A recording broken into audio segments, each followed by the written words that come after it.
حد ہوتی ہے بے حسی کی۔ وہ غصے سے بڑبڑاتی اندھا دھند سڑک پار کر گئی۔ عافیہ اسے پکارتی ہی رہ گئی۔ اس نے جاتے ہی اس نابینا شخص کا ہاتھ تھاما تو وہ گڑبڑا گیا۔ آپ کون؟ آپ صبح سے شام تک یہاں کھڑے رہیں، نہ تو بھی کسی پر کوئی اثر نہیں ہونے والا۔ یہاں خود سے آگے بڑھ کر کسی کی مدد کرنا تو بھولی بسری حقیقت بن کے رو گیا ہے۔ وہ پیشانی پر بل لیے تیز لہجے میں کہتی معاشرے کی بے حسی کی داستان سناتے ہوئے اس شخص کا ہاتھ تھامے سڑک پار کر گئی تھی۔ اس دوران وہ نابینا شخص کیا احتجاج کر رہا تھا یہ ٹریفک کے شور میں اس نے سنا ہی نہیں۔ یہ تمہاری بے نتھے بیل کی طرح بھاگنے کی عادت بہت بری ہے۔ اور یہ کون ہے؟ عافیہ ابھی تک پریشان کھڑی تھی۔ ان کے ہاتھ میں چھڑی دیکھ کر بھی نہیں سمجھ پائی تم بھی ان بے حس لوگوں میں شامل ہو چکی ہو جو زندگی کی تمام نشانیاں بھول چکے ہیں۔ مگر محترمہ مجھ پر یہ مہربانی کیوں کی آپ نے؟ وہ شخص اتنی دیر میں پہلی بار بولا تھا اور انداز بہت کڑوا تھا۔ وہ اس کی طرف پلٹی۔ دیکھیے میں آپ کے جذبات سمجھ سکتی ہوں، کسی کی مدد لینا آپ کو پسند نہیں ہوگا، مگر یہاں تو دنیا کی آنکھوں والوں کو دھکیل کر آگے گزار جاتی ہے آپ تو پھر میں تو پھر کیا؟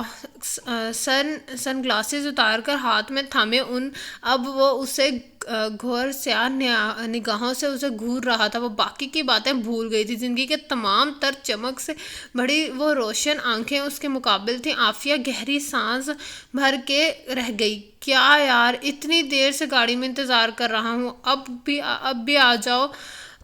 اس کا دوست اپنی مسکراہٹ دباتا قریب آیا۔ یقیناً وہ بھی اس واقعے کا عینی شاہد تھا اور خاصا محظوظ بھی ہو رہا تھا۔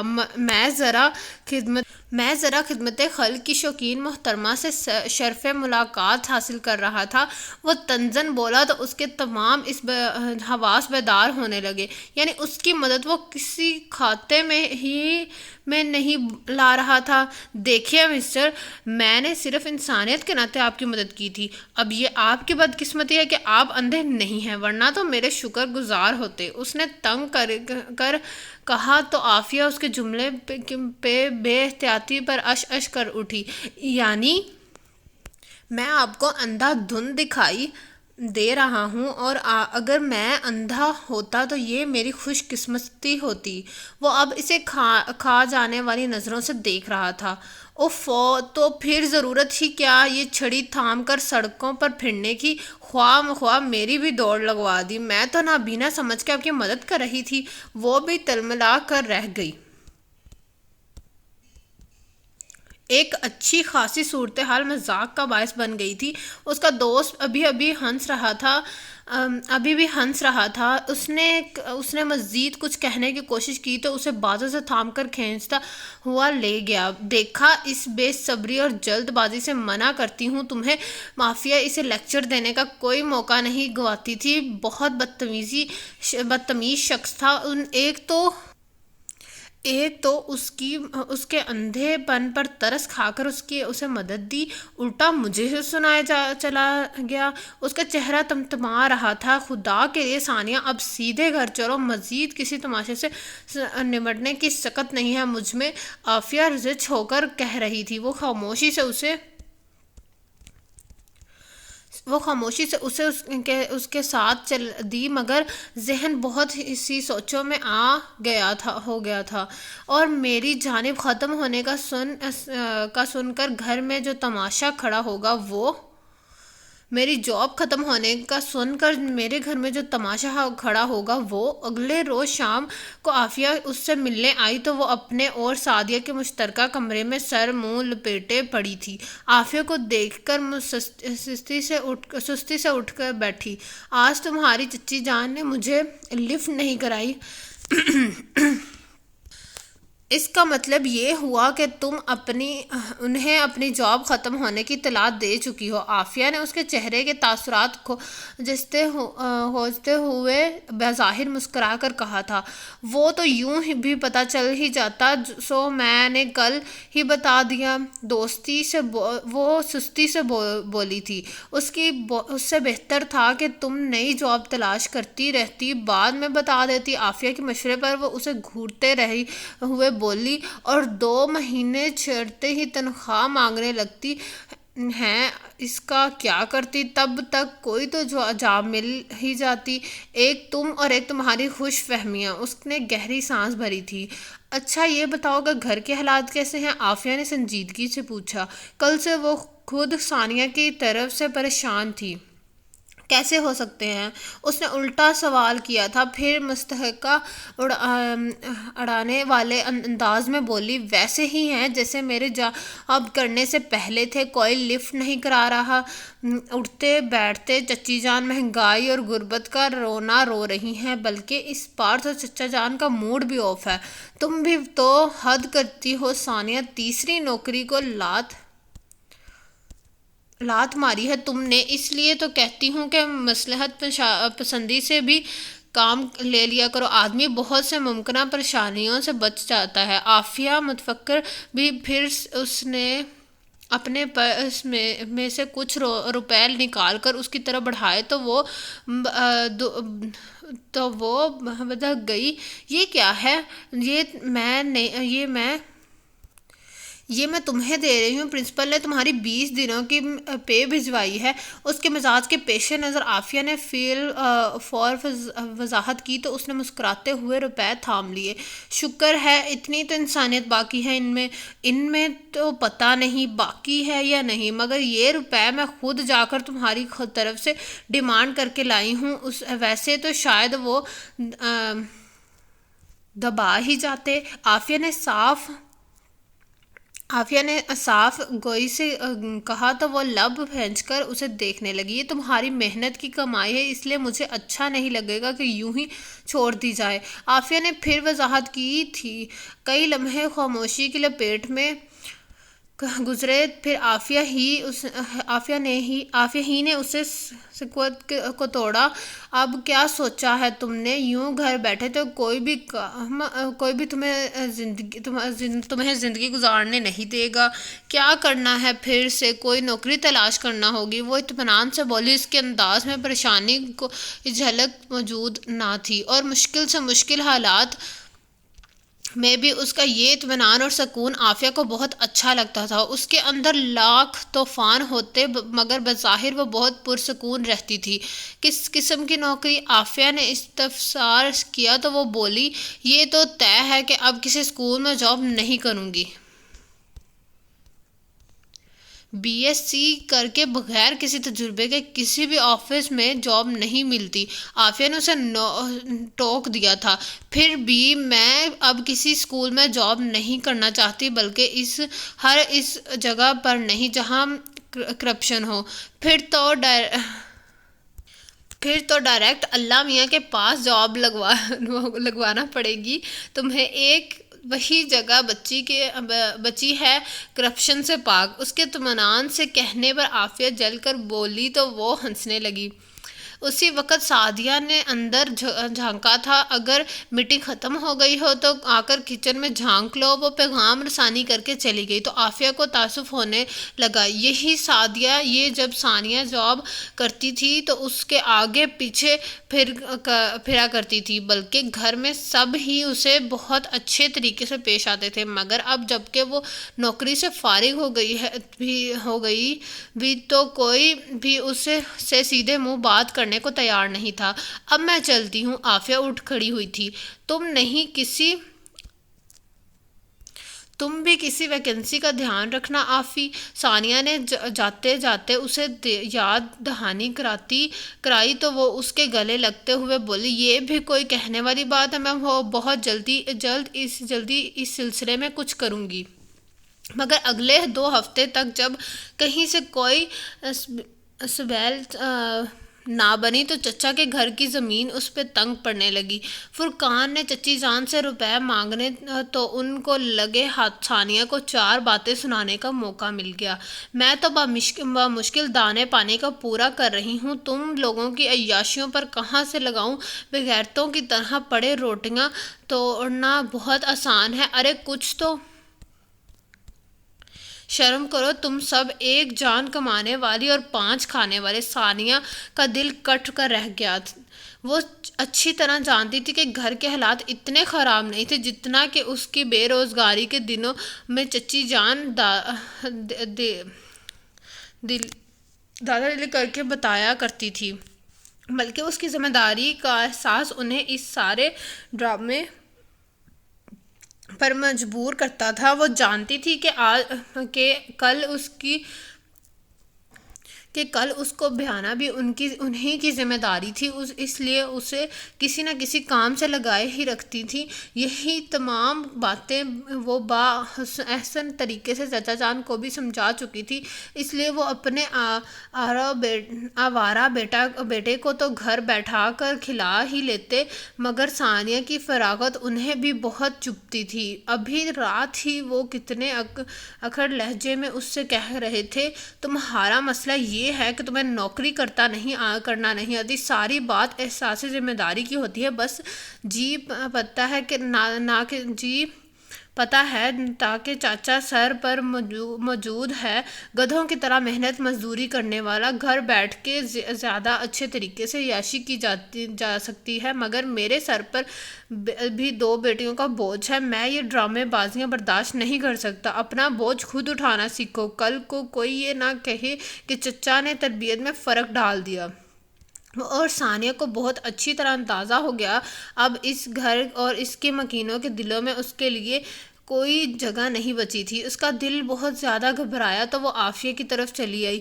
اتوار کی وجہ سے وہ گھر پر ہی موجود تھی، اسے دیکھ کر کھل اٹھی۔ عافیہ کی امی اور بھابھی بھی بہت اچھے طریقے سے ملی تھی۔ کیا بات ہے ثانی، پریشان ہو؟ وہ اسی لیے اپنے کمرے میں چلی آئی تھی۔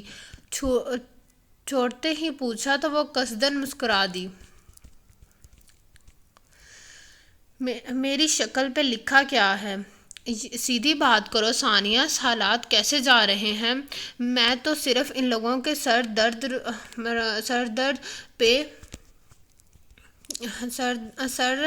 درد روپے کی وجہ سے تم سے ملنے نہیں آتی، سرد رویے کی وجہ سے تم سے ملنے نہیں آتی۔ وہ واقعی متفکر تھی، اگر وہ تم سے سرد مہری کا مظاہرہ کر سکتے ہیں تو سوچ لو کہ میرے ساتھ کس حد تک جا سکتے ہیں۔ وہ پہلی بار عافیہ کو بہت شکست محسوس ہوئی تھی، ورنہ یہی ثانیہ تھی جو بڑی سے بڑی بات کو چٹکیوں میں اڑایا کرتی تھی۔ پھر وفتاً خود کو سنبھالتے ہوئے بولی، تم بتاؤ میرے مسئلے کا کوئی حل نکلا نہیں؟ آئی ایم سوری ثانی، میں نے یقین کرو ہر کسی سے کہہ رکھا ہے کہ میری تمہارے معیار کی کوئی جاب نہیں ملی۔ وہ شرمسار ہونے لگی، جان سے پیارے دوست کو کسی ایسی تکلیف میں مبتلا دیکھنے جسے آپ بانٹ نہ پا رہے ہوں بہت دکھ ہوتا ہے۔ عافیہ بھی اس غم کے حصار میں تھی۔ میں نے سوچ لیا ہے اگر مجھے کہیں جاب مل گئی تو میں اس گھر میں نہیں رہوں گی۔ وہ کہہ رہی تھی، خبردار جو کچھ الٹا سیدھا سوچا تو اس گھر پر تمہارا بھی حق ہے جتنا کہ ان لوگوں کا ہے۔ عافیہ نے اسے ڈپٹا مگر وہ اٹل لہجے میں بولی، ہرگز نہیں، جب مکین ہی آپ کے نہ ہو تو خالی در و دیوار کو اپنا کہنے کا کیا فائدہ؟ اگر روپے دے کر ہی ان سب کا موڈ اچھا کرنا ہے تو اس کے لاکھ درجے بہتر ہے کہ میں کہیں کرائے کے مکان میں رہ لوں، چاہے جاب کیسی بھی ہو۔ عافیہ نے بہت جھجکتے ہوئے پوچھا تو وہ اس کے بستر پر دراز ہوتے ہوئے اکتا کر بولی، اب تک زندگی کون سا میری شرائط کے مطابق گزر رہی ہے، ایک اور انچاہا فیصلہ ہو بھی گیا تو کیا فرق پڑ جائے گا؟ ایک جاب ہے تو، مگر شاید تمہیں پسند نہ آئے۔ عافیہ بالکل سنجیدہ تھی، کوہنی تلے تکیہ دباتے ہوئے وہ پوری طرح اس کی طرف متوجہ ہوئی۔ اس جاب میں کوالیفیکیشن کوئی بڑا مسئلہ نہیں، بس مخلصی شرط ہے۔ اوفو، بتاؤ جاب کیا ہے؟ حالات ایسے جا رہے ہیں کہ اگر مجھے کنویں میں بائک چلانے کو کہا جائے تو وہ بھی کر لوں گی، وہ بے صبری سے بولی۔ تو عافیہ نے بتایا، تمہیں یاد ہوگا سال بھر پہلے ربانی ہاؤس میں ایک بچے کو ٹیوشن پڑھانے جایا کرتی تھی۔ ہاں، کیا پھر سے اس کو پڑھانا ہے؟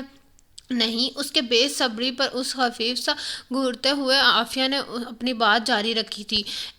ان کی ایک بزرگ خاتون ہے، ان کی دیکھ بھال کے لیے انہیں ایک مخلص عورت کی ضرورت ہے۔ خدا نخواستہ وہ اپاہج یا پاگل وغیرہ نہیں ہیں، بس بڑھاپے اور جوڑوں کی شدید تکلیف کی وجہ سے وہ اپنے بہت سے کام نہیں کر سکتی۔ تو گھر میں سے کوئی ان کی خدمت کیوں نہیں کرتا؟ وہ بڑے غور سے عافیہ کی بات سن رہی تھی۔ اس کے سانس لینے کے لیے رکنے پر پوچھا تو وہ مستفانہ انداز میں بولی، اتنی فرصت کس کے پاس ہے کہ ایک بوڑھی خاتون کی پٹی سے لگ کے بیٹھ جائے؟ گھر میں بیٹا ہے، بہو اور پوتے پوتیاں ہیں، مگر کسی کو اتنی توفیق نہیں ہوتی کہ ان کے کمرے میں ہی جھانک لے۔ تب ایک دن انہوں نے مجھ سے اس بارے میں بات کی تھی کہ کوئی نیک اور ضرورت مند خاتون مل جائے جو ان کی دیکھ بھال کر سکے، انہیں وقت پر کھانا اور میڈیسن وغیرہ دے، ان کی دیگر ضروریات کا خیال کرے۔ مختصر یہ ہے کہ یہ نہیں ایک عدد بیٹی کی ضرورت ہے۔ وہ لوگ تنخواہ کے ساتھ ساتھ رہائش بھی دے رہے تھے۔ اب تک تو شاید انہیں کوئی مل بھی چکی ہو۔ وہ مایوسی سے بولی تو اس کے انداز میں 100% رضامندی کی جھلک پا کر عافیہ نے تمنایت سے کہا، میں نے پتہ کرایا ہے، انہیں ابھی تک ایسی کوئی خاتون نہیں ملی۔ تو پھر میں تیار ہوں، بس لوگ اعتبار والے ہونے چاہیے۔ وہ اٹھ کر بیٹھ گئی۔ اس طرف سے تم بے فکر رہو، لوگ بالکل اعتبار والے ہیں، میں خود سال بھر وہاں جاتی رہی ہوں، اور سب سے بڑھ کر یہ کہ سہیل بھائی انہی کے آفس میں کام کرتے ہیں، میں بھی انہی کے ریفرنس پر وہاں ٹیوشن پڑھاتی رہی ہوں۔ اب بھی انہوں نے ہی نہیں کہا ہے اس جاب کا۔ تو پھر ٹھیک ہے، آج ہی چلتے ہیں ان سے بات کرنے کے لیے۔ وہ گھریلو حالات سے برگشتہ تھی، فوراً تیار ہو گئی تھی۔ عافیہ نے ہنستے ہوئے اس بات میں سر ہلا دیا، اتنے بڑے گھر میں ایک بوڑھی عورت کو سنبھالنے والا کوئی نہیں ہے، شاندار ہے۔ ربانی ہاؤس کے سامنے رکشے سے اترتے ہی یہ ثانیہ کا پہلا تبصرہ تھا۔ جب خون سفید ہو جائے تو اپنے پرائے کی تمیز سب سے پہلے بھولتی ہے، عافیہ نے گہری سانس بھرتے ہوئے کہا تھا۔ شاید چوکیدار موجود نہیں تھا۔ ڈور بیل بجانے کے بعد انہیں کافی دیر تک انتظار کرنا پڑا۔ پھر ایک لڑکی آ کر گیٹ کھولا اور انہیں سر سے پاؤں تک گھورتے ہوئے بولی، اگر تم لوگ کسی اسکیم کی طرف سے آئی ہو تو ہمیں کوئی دلچسپی نہیں ہے، اور نہ ہی ہم کوئی پروڈکٹ استعمال کرنا چاہتے ہیں۔ ایکسکیوز می، ہم لوگ جاب کے سلسلے میں آئے ہیں، مسز ربانی کے لیے کسی اوہو، تو وہ تو دادوں کی خدمت گزاری کے لیے آئی ہو۔ آئی ہیں آپ؟ عافیہ کی بات کو تمسخرانہ انداز میں کاٹتے ہوئے وہ اچانک کر بولی، چونکا کر بولی، جبکہ ثانیہ ساری صورت حال خاموشی سے دیکھ رہی تھی۔ وہ انہیں ساتھ لیے اندر چلی آئی۔ تم شاید وہی ہو نا جو عادل کو ٹیوشن بھی پڑھاتی رہی ہو؟ وہ اب بھی اسے چھپتے ہوئے انداز میں پوچھ رہی تھی۔ عافیہ نے مختصراً اس بات میں جواب دے دیا۔ کوریڈور کے سرے پر پہلا کمرہ ہی مسز ربانی کا تھا۔ دادوں کو مشکل ہی سے کوئی پسند آتا ہے، مگر میری دعا ہے کہ تم سے کوئی تم میں سے کوئی ان کے دل کو بھا جائے اور ہماری جان چھوٹے۔ وہ کہتے ہوئے چلی گئی تھی۔ وہ دونوں ایک دوسرے کی طرف دیکھ کر رہ گئیں۔ ایک بے حد شاندار کمرے میں داخل ہوتے ہوئے وہ دونوں جھجکیں۔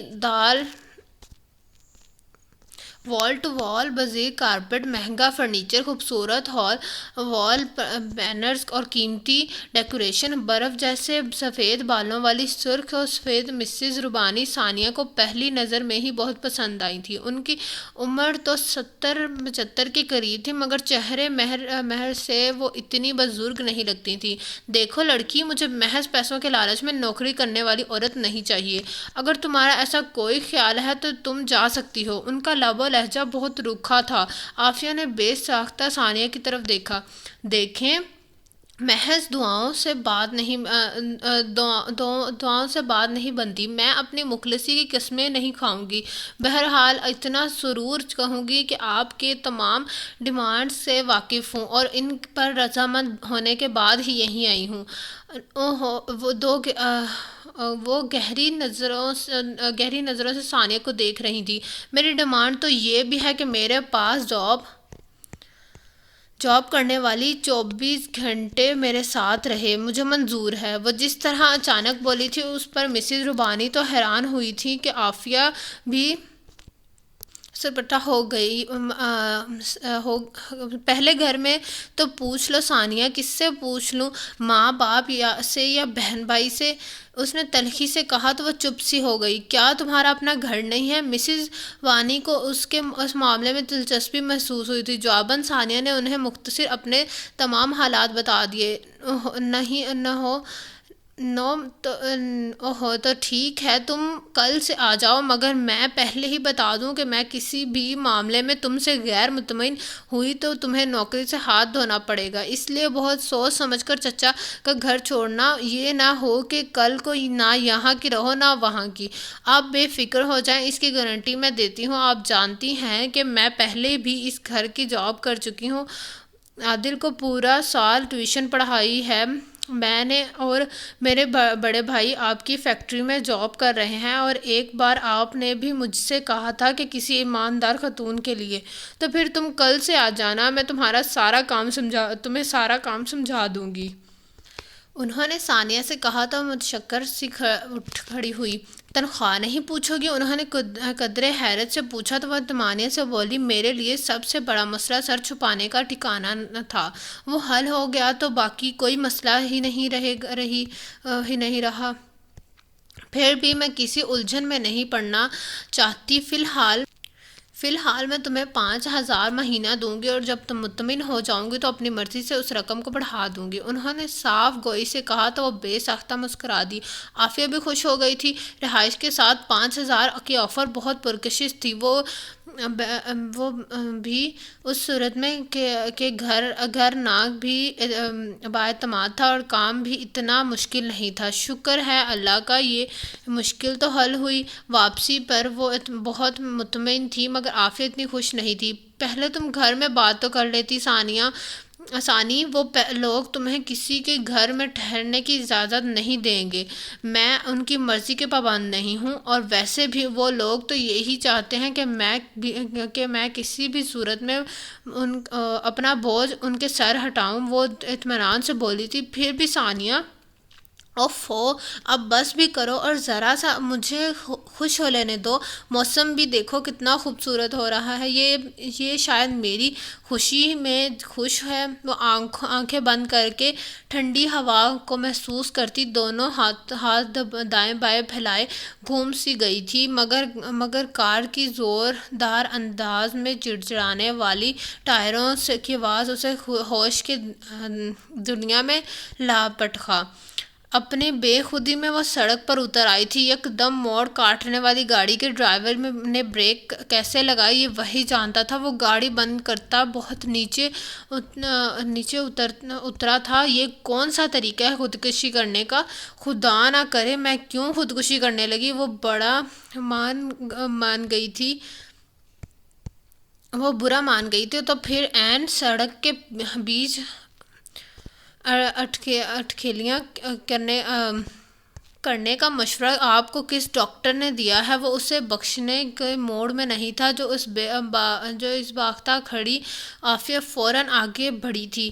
آئی ایم سوری، دیکھیے یہ غلطی سے سڑک کے درمیان آ گئی تھی۔ خبردار، جو کوئی سوری کیا تو میں غلطی سے نہیں بلکہ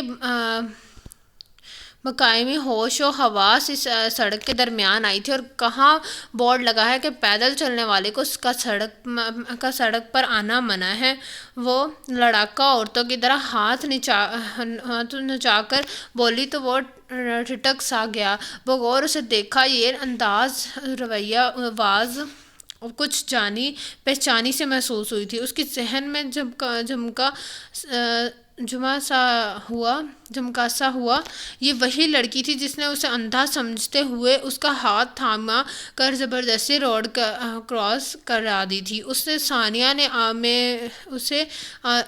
ثانیہ میں عافیہ بھی اسے پہچان چکی تھی، تب ہی تو نادم ہو رہی تھی، مگر ثانیہ صاحبہ اپنے جذبات میں کافی بات سمجھ جائیں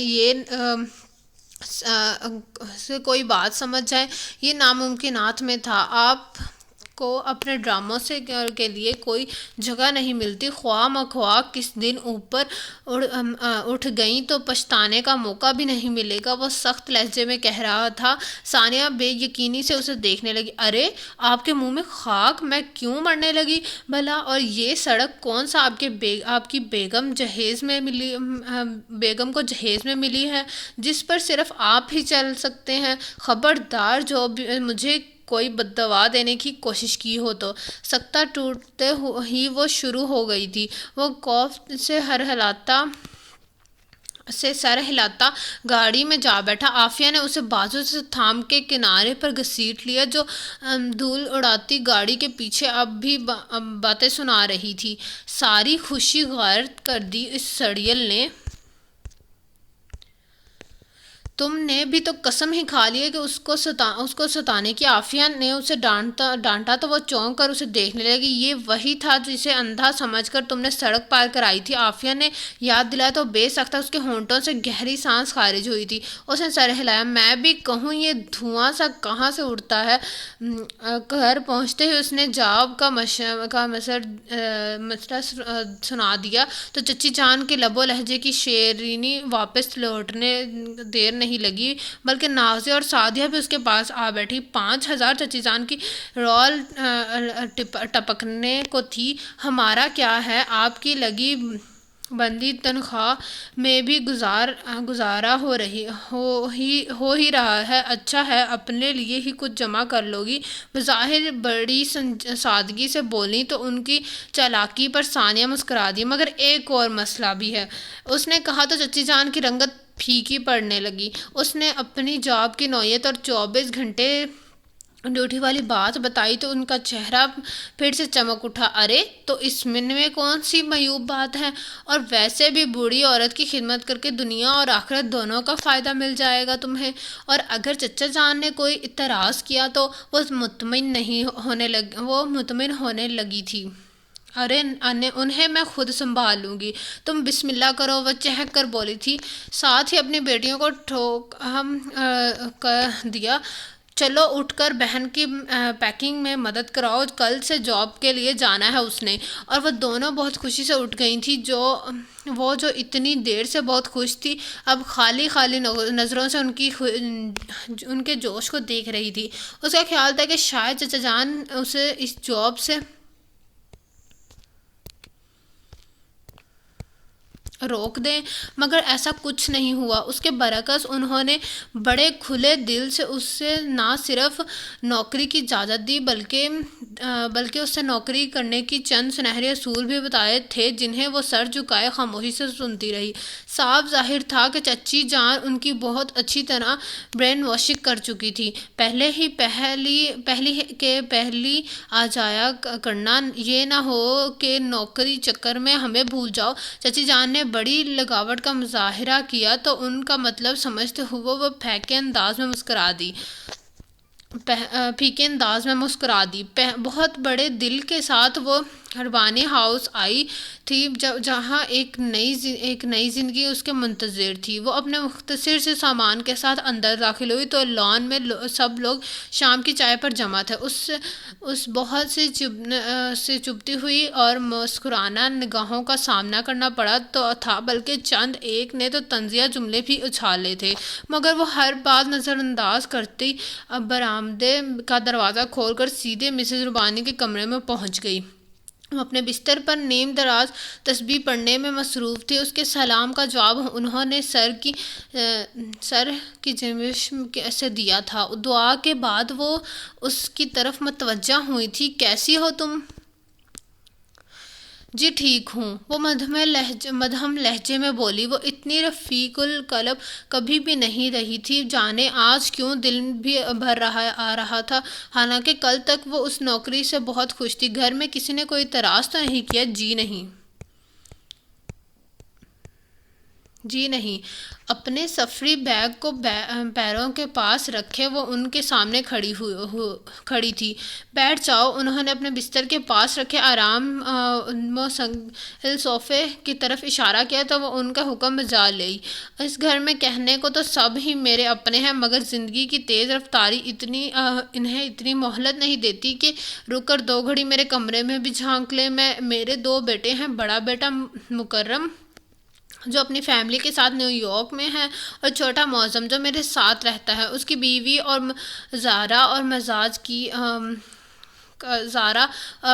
مزاج کی ہے، اوپر سے اولاد بھی اس پر پڑی ہے بدلحاظ۔ کسی کو کبھی اتنی توفیق نہیں ہوئی کہ بوڑھی دادی سے 2 پیار کی باتیں ہی کر لے۔ وہ بتا رہی تھی اور ثانیہ کے ذہن میں اس لڑکی کے انداز و لحاظ گھوم گئے جس نے کل گیٹ کھولا تھا۔ مجھے وقت پر کھانا دینا یاد نہیں رہتا تو کبھی میری دعا کا وقت بھول جاتے ہیں، مگر ایک ہے اس دنیا میں جسے سب سے زیادہ میری چاہت اور میرا خیال ہے۔ ان کے ہونٹوں پر پیاری سی مسکراہٹ ٹھہر گئی تھی۔ وہ پوری توجہ سے اس کی طرف متوجہ تھی۔ عیسیٰ میرا سب سے بڑا پوتا مکرم کا بیٹا ہے۔ بیوی کے مرنے کے بعد مکرم نے دوسری شادی کری تو دوسری اولاد میں کھو کر شاید وہ عیسیٰ کے حق تلفی کرنے لگا تھا، یا شاید عیسیٰ ہی اپنے سوتیلے رشتوں کو قبول نہیں کر پایا، تب ہی میرے پاس چلا آتا تھا، ہر سال اور کبھی سال میں 2-3 مرتبہ۔ مگر اب تو اس نے یہیں اپنا بزنس سیٹ کر لیا ہے۔ صرف میری خاطر وہ مجھے تنہا چھوڑ کے جانا نہیں چاہتا۔ اسے میری ضروریات کی بہت فکر رہتی ہے۔ اس نے میرے دیکھ بھال کے لیے کسی عورت کا کہا تھا، اب یہ تمہاری ذمہ داری ہے کہ میرے کھانے پینے سے لے کر پہننے اوڑھنے اور دوا دینے تک کا خیال رکھو، ورنہ میں تمہیں فارغ کرنے میں 1 منٹ نہیں لگاؤں گی۔ اس کی دھمکی ثانیہ کو بالکل بھی بری نہیں لگی تھی۔ ایک ایسی عورت جو اپنوں کے بیگانی کے تمام رنگ دیکھ چکی تھی، ایسا رویہ روا رکھنا اس کا حق بنتا تھا۔ وہ میں رہوں گی کہاں؟ ثانیہ نے قدرے جھجک کر پوچھا تو وہ اسے گھور کر بولی، اب میں تمہیں الگ سے کمرہ تو نہیں دوں گی، یہی میرے ساتھ رہنا ہے۔ تمہیں ابھی تمہارا بیڈ لگوا دوں گی یہاں، جو 24 گھنٹوں کی ڈیوٹی ہے تمہاری۔ اس کے انداز پر ثانیہ کو ہنسی آ گئی۔ وہ یقیناً اتنی سخت مزاج نہیں تھی جتنی کہ بننے کی کوشش کر رہی تھی۔ کیا میں آپ کا واش روم استعمال کر سکتی ہوں؟ ثانیہ کی اجازت لینے والے انداز پر وہ بولی، آج سے یہ کمرہ تمہارا بھی ہے، تم کوئی بھی شے بنا پوچھے استعمال کر سکتی ہو سوائے میرے تولیے کے۔ جی بہت اچھا۔ وہ اپنی مسکراہٹ دباتی اٹھ کر واش روم میں چلی آئی۔ مسز ربانی کے مزاج نے اسے آئندہ کی پریشانیوں سے بے فکر کر دیا تھا۔ وہ اچھی طرح جانتی تھی کہ مسز ربانی کو ڈیل کرنا اس کے بائیں ہاتھ کا کھیل تھا، مگر ابھی واش روم سے نکلنے ہی والی تھی کہ باہر سے آنے والی مردانہ آواز سے ٹھٹکا گئی، کمال کرتی ہیں آپ بھی دادو، یوں ہی کسی کو گھر میں گھسا لیا، کم سے کم مجھے تو بتا دیتی، یا پھر آئی ڈی کارڈز ہی دیکھ لیتی۔ محترمہ کا پتہ چلے سب کچھ سمیٹ کر فرار ہو گئی۔ میں نے اچھی طرح اطمینان کر لیا ہے، روشن پیشانی والی شریف بچی ہے۔ وہ مطمئن تھی پچھلی بار جو خاتون آئی تھی ان میں بھی آپ کو یہی خوبیاں دکھائی دی تھی۔ شکر کریں کہ بات 10,000 کی چوری تک ہی رہی، ورنہ تو ان کا پورا گینگ ہوتا ہے، اور کون جانتا کہ آنے والی محترمہ بھی اسی گینگ کی ممبر ہوں۔ اس شخص کی مشگافیوں نے ثانیہ کو سر تھا، اسے جاننے ملے بغیر وہ اس پر الزام تراشی کیے جا رہا تھا۔ اس جھٹکے سے وہ دروازہ کھول کر باہر نکلی تو دادی پوتے دونوں اس کی طرف متوجہ ہو گئے۔ وہ اس شخص کا منہ توڑ جواب دینے کے لیے ایک مؤثر سی تقریر سوچ کر باہر نکلی تو اس کی شکل دیکھ کر تمام الفاظ بھول گئی۔ وہ وہی تھا جس سے آج کل قسمت اسے بار بار ٹکرا رہی تھی۔ تم؟ وہ اسے وہاں دیکھ کر شاکڈ تھی۔ یہ وہی لڑکی ہے جس کا میں تم سے ذکر کر رہی تھی۔ مسز ربانی اپنی خوشی میں پوتے کی افسردگی محسوس ہی نہیں کی تھی۔ آپ کیا میرے خلاف شکایتیں کرنے یہاں بھی پہنچ گئے ہیں؟ ثانیہ کو نوکری ہاتھ سے جاتی محسوس ہوئی تھی، تب ہی تو انجام کی پرواہ کیے بغیر اسے الجھنے لگی تو وہ ناگواری سے بولا، اس لڑکی کو آپ نے اپنی دیکھ بھال کے لیے چنا ہے جو اپنی حفاظت ٹھیک سے نہیں کر سکتی؟ دیکھیں، آپ کو مجھ پر کمنٹ پاس کرنے کی کوئی ضرورت نہیں ہے۔ ہائے، یہ کیا جنگ چھیڑ دی تم لوگوں نے؟ مسز ربانی متحیر تھیں۔ دادو، میں نے آپ سے کہا بھی تھا کہ آپ کی دیکھ بھال کے لیے میں خود انٹرویو کے بعد کسی کو سلیکٹ کروں گا۔ وہ سخت ناگواری سے ثانیہ کو دیکھتے ہوئے کہہ رہا تھا، مگر پتہ بھی تو چلے کہ اس لڑکی کی کیا خرابی ہے، اور تم اسے کیسے جانتے ہو؟ ہر بار تجربہ ضروری نہیں ہوتا دادو، مشاہدہ بھی کوئی چیز ہوتا ہے۔ میں آپ کے اتنا بالغ اور غیر ذمہ داری کریکٹر افورڈ نہیں کر سکتا۔ وہ آنرز سے اسی انداز میں گویا تھا، ہر بار تجربہ ضروری نہیں ہوتا اور مشاہدہ بھی کوئی چیز ہوتا ہے۔ میں آپ کے لیے اتنا اور غیر ذمہ دار کریکٹر افورڈ نہیں کر سکتا۔ وہ ہنوز اسی انداز میں گویا تھا۔ دیکھیں، اگر آپ مجھے اس جاب پر نہیں رکھنا چاہتے تو صاف کہہ دیں، مگر آپ کی فضول کمنٹس نہیں سن سکتی۔ ثانیہ کا دماغ گھوم گیا تھا۔ عیسیٰ، کیا بات ہے، ایسے کیوں بیہیو کر رہے ہو؟ مسز ربانی نے اب کی بار قدرے سخت لہجے میں پوچھا تو وہ ناراضی سے بولا، میں نے یوں ہی کسی کو اپوائنٹ کرنے سے منع کیا تھا۔ یوں ہی نہیں، تمہارے ہی آفس سے کسی ورکر نے بھجوایا تھا اور اس سے میں پورے اطمینان کر چکی ہوں۔ بہت اچھی بچی ہے اور سب سے بڑھ کر یہ کہ ضرورت مند بھی ہے۔ اس کے بتانے پر وہ یک لخت ہی ٹھنڈا پڑ گیا۔ اوہ ہو، تو سہیل نے بھیجا ہے اسے؟ اوکے، اگر آپ مطمئن ہیں تو پھر ٹھیک ہے، ہموار لہجے میں کہتا وہ ثانیہ کی طرف پلٹا، چہرے پر ناگوار تاثرات لیے کھڑی تھی۔ مگر میں دادو کے معاملے میں آپ کی غیر ذمہ دارانہ حرکت برداشت نہیں کروں گا۔ انگشت شہادت اٹھا کر بولا تو ثانیہ کا جی چاہا اسے جاب پر 4 حرف بھیج کر فوراً چلی جائے، مگر پاؤں میں پڑی مجبوریوں کی زنجیر حرکت سے روک رہی تھی، سو لب پھینچے کھڑی رہی۔ تم جاؤ اور فریش ہو کے آؤ، پھر چائے پیتے ہیں۔ مسز ربانی کے کہتے وہ مزید کچھ کہے بنا کمرے سے نکل گیا۔ نام کیا ہے تمہارا؟ وہ کسی گہرے دھیان سے چونکی، پھر مدھم لہجے میں کہا، ثانیہ۔ وہ میری چھڑی پکڑاؤ ذرا، انہوں نے کہا تو ثانیہ کی نظر بے ساختہ دیوار گیر الماری کے ساتھ دیوار سے ٹنگی چھڑی پر پڑ گئی۔ اسی چھڑی کا تو فساد ہے سارا۔ گہری سانس بھرتے ہوئے اس نے چھڑی اٹھا کر مسز ربانی کے ہاتھ میں تھمائی تو وہ بستر سے نیچے اتر آئی۔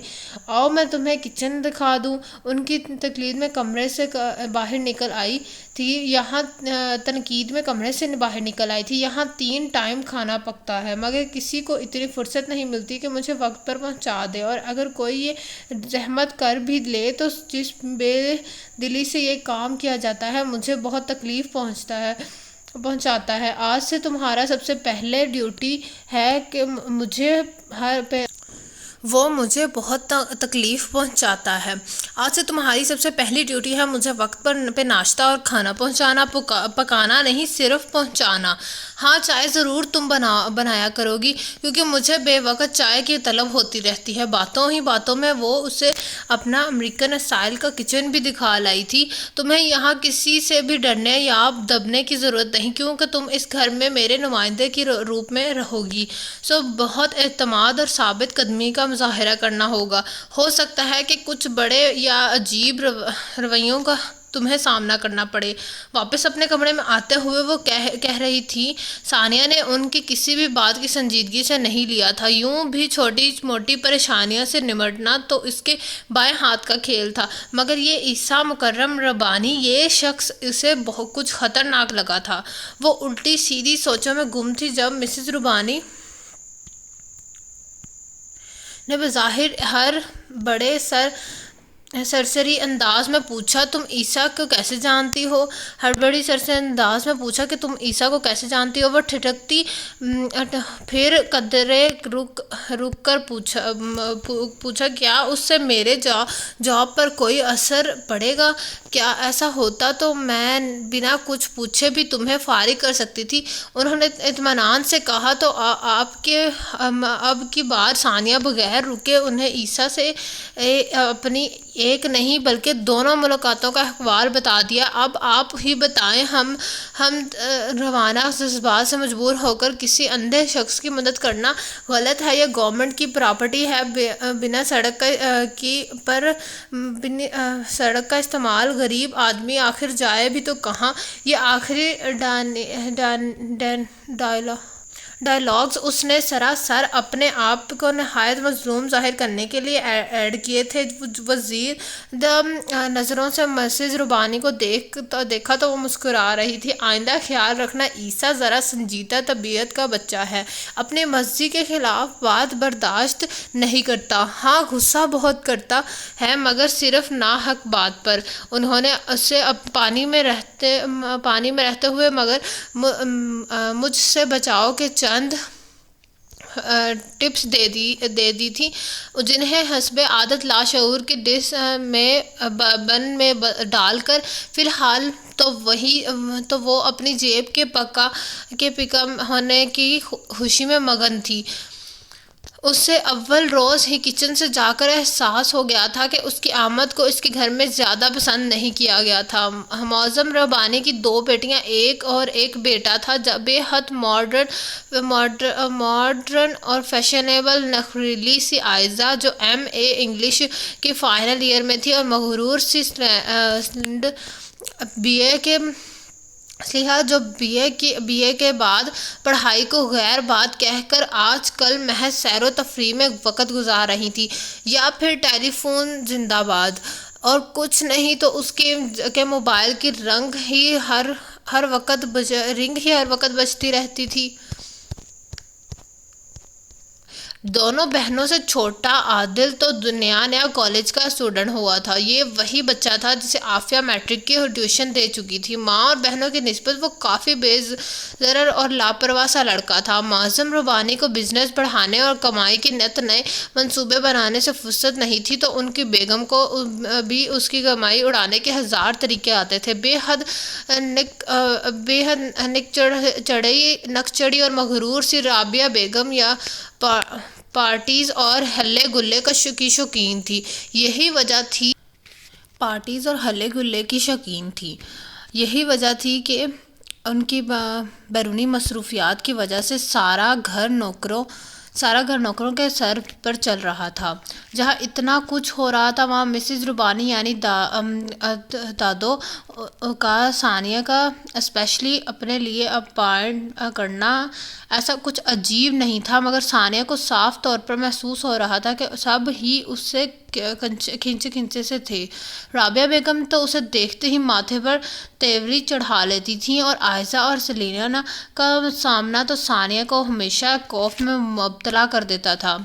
اسے دیکھتے ہی یا تو وہ خواہ مخواہ تمسخرانہ ہنسنے لگتی تھی یا پھر ایک دوسرے کے کانوں میں باتیں کرنے لگتی تھی۔ ابھی ابھی جب وہ داؤد کے لیے چائے لیے کچن سے نکلی تو اسے دیکھتے ہی عائشہ نے رابعہ بیگم سے آواز بلند کہا، داؤد کا ٹیسٹ اس عمر میں بہت خراب ہو گیا ہے، بھلا مجھ سے کہتی ایک سے ایک نوکر لا دیتی، قابل لوگوں کی کمی تو نہیں تھی دنیا میں۔ ثانیہ دانت کچکا کر رہ گئی، مگر ابھی نئی نئی نوکری تھی اور وہ کوئی رسک نہیں لینا چاہتی تھی، اس لیے خاموشی سے داؤد کے کمرے کی طرف بڑھ گئی۔ کبھی جو عافیہ میری برداشت کا مظاہرہ دیکھ لے تو کم سے کم بھی 2 منٹ کے لیے بے ہوش ضرور ہی ہو جائے۔ وہ سوچتے ہوئے کمرے میں داخل ہوئی تو اپنے ہی آپ کو میں گم تھی، جہاں سامنے بستر پر عائشہ کو داؤد کی گود میں سر رکھے ریلیکس انداز میں نیم دراز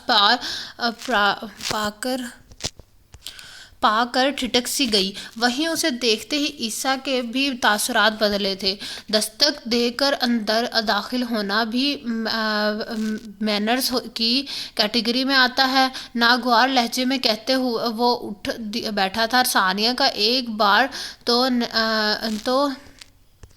وہیں اسے دیکھتے ہی عائشہ کے بھی دستک دے کر اندر داخل بھی ہونا مینرز کیٹیگری میں آتا ہے، ناگوار لہجے میں کہتا ہوا اٹھ بیٹھا تھا۔ ثانیہ کو ایک بار تو بھی چاہا کہ اسے کھڑی کھڑی سنا دے، آگے بڑھ کر دادو کو چائے کا مگ تھماتے ہوئے جتانے والے انداز میں بولی، کسی اور کے کمرے میں دستک دیے بغیر داخل ہونا بدتمیزی کہلا سکتا ہے، مگر اپنے کمرے میں تو جیسے جی چاہے آ سکتے ہیں۔ اپنا کمرہ؟ اسے تمسخرانہ انداز میں کہتے ہوئے بھویں اچکائے ہے تو دادو کو جو ثانیہ کی بنائی ہوئی چائے کا ایک گھونٹ بھر کے اس کے ذائقے میں معترف ہو چکی تھی، کھلے دل سے بولی، بالکل بھائی، یہ اب ثانیہ کا بھی کمرہ ہے، بلکہ یہ اس گھر میں میرے نمائندے کے طور پر رہے گی، ورنہ یہ بات میں نے سب پر واضح کر دی ہے۔ ثانیہ کا موڈ خوشگوار ہونے لگا، سو وہیں صوفے میں دھنس گئی۔ دادو، آپ اپنے اختیارات اپنے پاس ہی رکھیں، وہ ناپسندیدگی سے بولا تو وہ مسکرا کر بولی، میں کون سا اپنی جائیداد اس کے نام لگا رہی ہوں؟ اگر اسے اختیارات نہیں دوں گی تو اسے یہاں ٹکنے کون دے گا؟ پھر بھی دادو، وہ کچھ کہنے لگا تھا کہ دادو بیچ میں ہی اسے ٹوک گئی تھی، تم یہ بتاؤ کہ ہفتے بھر سے کہاں غائب ہو؟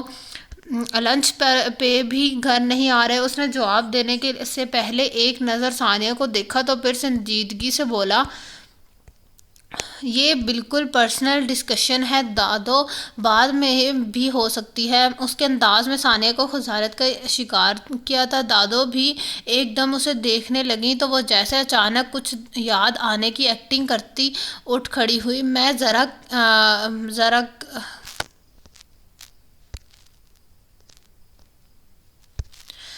ذرا آپ کے رات کے کھانے کا مینیو بتاؤں؟ بہت بری بات ہے عائشہ، تم اتنے بے مروت کب سے ہو گئے ہو؟ باہر نکلتے ہوئے اس نے دادو کی خفگی سے پر آواز سنی تو تھی، مگر اس کے ساتھ ہی عائشہ کا جھنجھلاہٹ بھی، انداز بھی۔ میں تو ایک ہفتے میں ہی میں محترمہ سے عاجز آ گیا ہوں، کیا ہی آپ کے فرشتے اتنے ایفیشینٹ رہتے ہوں گے جتنا یہ آپ کے ساتھ چپکی رہتی ہے، تب سے غائب رہنے لگے ہو گھر سے۔ دادو جسے بات کی تہہ میں پہنچ گئی تھی، ثانیہ خاموشی سے وہاں سے ہٹ کر کچن کی طرف بڑھ گئی۔ وہ ہنسا تھا، اب ایسی بھی کوئی بات نہیں ہے کہ ان محترمہ کی وجہ سے گھر بدر ہو جاؤں، تو پھر یہ کہ کاروبار، مصروفیات دادو جان، اس نے اطمینان سے جواب دیا تو وہ آزار دہ ہونے لگیں۔ کاروبار کو زندگی کا حصہ بناؤ میری جان، خود کاروبار کا حصہ نہ بنو۔ روپے کی ہوس سے اور عشائشات کی لالچ ہی میں میری اولاد مجھ سے دور ہو گئی ہے۔ آپ اپنے پوتے سے اچھی طرح واقف ہیں، اور جہاں تک بات ہے مصروفیات کی تو دادا جان، توبہ جو ایک روز بھی آپ کی آنکھوں سے اوجھل رہوں۔ وہ دونوں کان پکڑتے ہوئے بولا تو وہ ہنس دی۔ جیتا رہے میرا بچہ، خدا صحت و تندرستی دے۔ وہ ان کو ہنستے دیکھ کر مطمئن ہو گیا۔ میں ذرا چچا جان سے مل آؤں، وہ بھی سنا ہے مجھے یاد فرما رہے ہیں۔ ہاں ہاں ضرور جاؤ، کام سے ہی صحیح تمہیں یاد تو کر لیتا ہے۔ ماں کے پاس تو 2 گھڑی کی آنے کی فرصت نہیں ملتی۔ وہ بظاہر مسکرا کر بولیں تو ان لفظوں سے اٹھتی آنچ عیسیٰ نے اچھی طرح محسوس کی تھی۔ وہ کوریڈور سے نکلا ہی تھا کہ اپنے لیے چائے لائی ثانیہ سے بمشکل ٹکراتے ہوئے بچا۔ چائے پھر بھی سرسر میں چھلک ہی گئی۔ محترمہ، خدا نے آپ کے چہرے پر یہ 2 آنکھیں خوبصورتی میں اضافہ کے لیے نہیں بلکہ دیکھنے کے لیے بنائی ہیں۔ کبھی انہیں بھی استعمال کر لیا کریں۔ قطرہ انداز وہ بھی ثانی بھی کسی کو خاطر میں نہ لانے والی، یہی خیال مجھے آپ کے متعلق بھی آ رہا ہے۔ پہلی ملاقات کا تاثر جاری نہیں رہا۔ وہ بنائی ادھر عیسیٰ تلملایا صاف لفظوں میں اسے اندھا کہہ گئی تھی، مگر ایک کام والی کے منہ لگتا اس کی شایان شان نہیں تھا، اس لیے محض اسے کڑی نظروں سے گھورتا آگے بڑھ گیا۔ ثانیہ بھی سر جھٹک کے آگے چل دی۔ اگلے 2 ہفتے میں ہی اسے محسوس ہو گیا تھا کہ دادوں کی دیکھ بھال کرنا اتنا مشکل نہ تھا جتنا کہ عیسیٰ کی نگرانی میں ان کی دیکھ بھال کرنا، اس کی ہر بات پہ اتنا نکتہ چینی کرنا کہ ثانیہ کو جی چاہتا تھا اسے نوکری پہ 4 حرف بیچ کر چلی جائے، مگر کہاں۔ بس اسی وجہ سے وہ اسے برداشت کرنے پر مجبور تھی۔ اس کی مخلصی اور لگن نے دادوں کو اس پر اعتبار کرنے پر مجبور کر دیا تھا، مگر یہ عیسیٰ مکرم، اوفو دادو، یہ آپ کی بے احتیاطی کس دن رنگ لے آئے گی۔ پرس یوں کھلا چھوڑ رکھا ہے، آپ نے چوروں کو دعوت عام دے رہے ہیں۔ کمرے میں داخل ہونے سے پہلے ہی عیسیٰ کی زنجراہٹ بھری آواز سے چونکا گئی۔ یہاں کون سے چور گھسے بیٹھے ہیں بھلا؟ وہ لاپرواہی سے بولیں۔ لگتا ہے پہلے کا واقعہ بھول گئیں آپ، یہ کام والیاں، آپ انہیں نہیں جانتی۔ ثانیہ کا خون کھولنے لگا۔ وہ اس بندے کو جتنا اگنور کر رہی تھی اتنا ہی وہ سر پر چڑھ رہا تھا۔ ارے نہیں، اب ایسا کچھ نہیں ہوگا، کم از کم ثانیہ کی موجودگی میں۔ دادوں کی طمانینت بھرے لہجے نے اسے حوصلہ دیا تھا۔ ہاں، جسے اپنی خبر نہیں، کبھی بیچ سڑک پہ کو در رہی ہوتی ہے محترمہ، تو کبھی بولتے بولتے اس نے اچانک دروازہ کھول دیا تو باوجود غصے میں ہونے کے وہ ہو گئی تو یہ کوالٹی بھی ہے کہ آپ میں تو یہ کوالٹی بھی ہے آپ میں، وہ بڑبڑایا تھا۔ ثانیہ کو پھر سے غصہ آیا۔ اور آپ میں تو جیسے دنیا جہاں کی خوبیاں جمع ہیں باشمال۔ دوسروں پر کمنٹس پاس کرنے کے مجھے پورا یقین تھا کہ آپ میری باتیں سن رہی تھیں۔ اسے جیسے اپنے اندازے کی درستی پر اطمینان ہوا تھا۔ دیکھیں، میں آپ کی نوکرانی نہیں ہوں، آپ اپنے کام سے کام رکھا کریں۔ اسے سخت غصہ آ رہا تھا۔ محترمہ دادو، میری ذمہ داری ہے ان کا پل پل خیال رکھنا اور صحیح غلط کا بتانا میرا فرض ہے۔ وہ بھی طنز بولا تھا۔ پیچھے دروازہ بند تھا، وگرنہ ابھی تک دادو اسے آواز دے چکی ہوتی۔ میں بھی ان سے ان کا خیال رکھنے کی ہی تنخواہ لیتی ہوں، مگر اتنا ضرور یاد رکھیں گے کہ میں نے روپیوں کے بدلے میں اپنی عزت نفس گروی نہیں رکھی ہے۔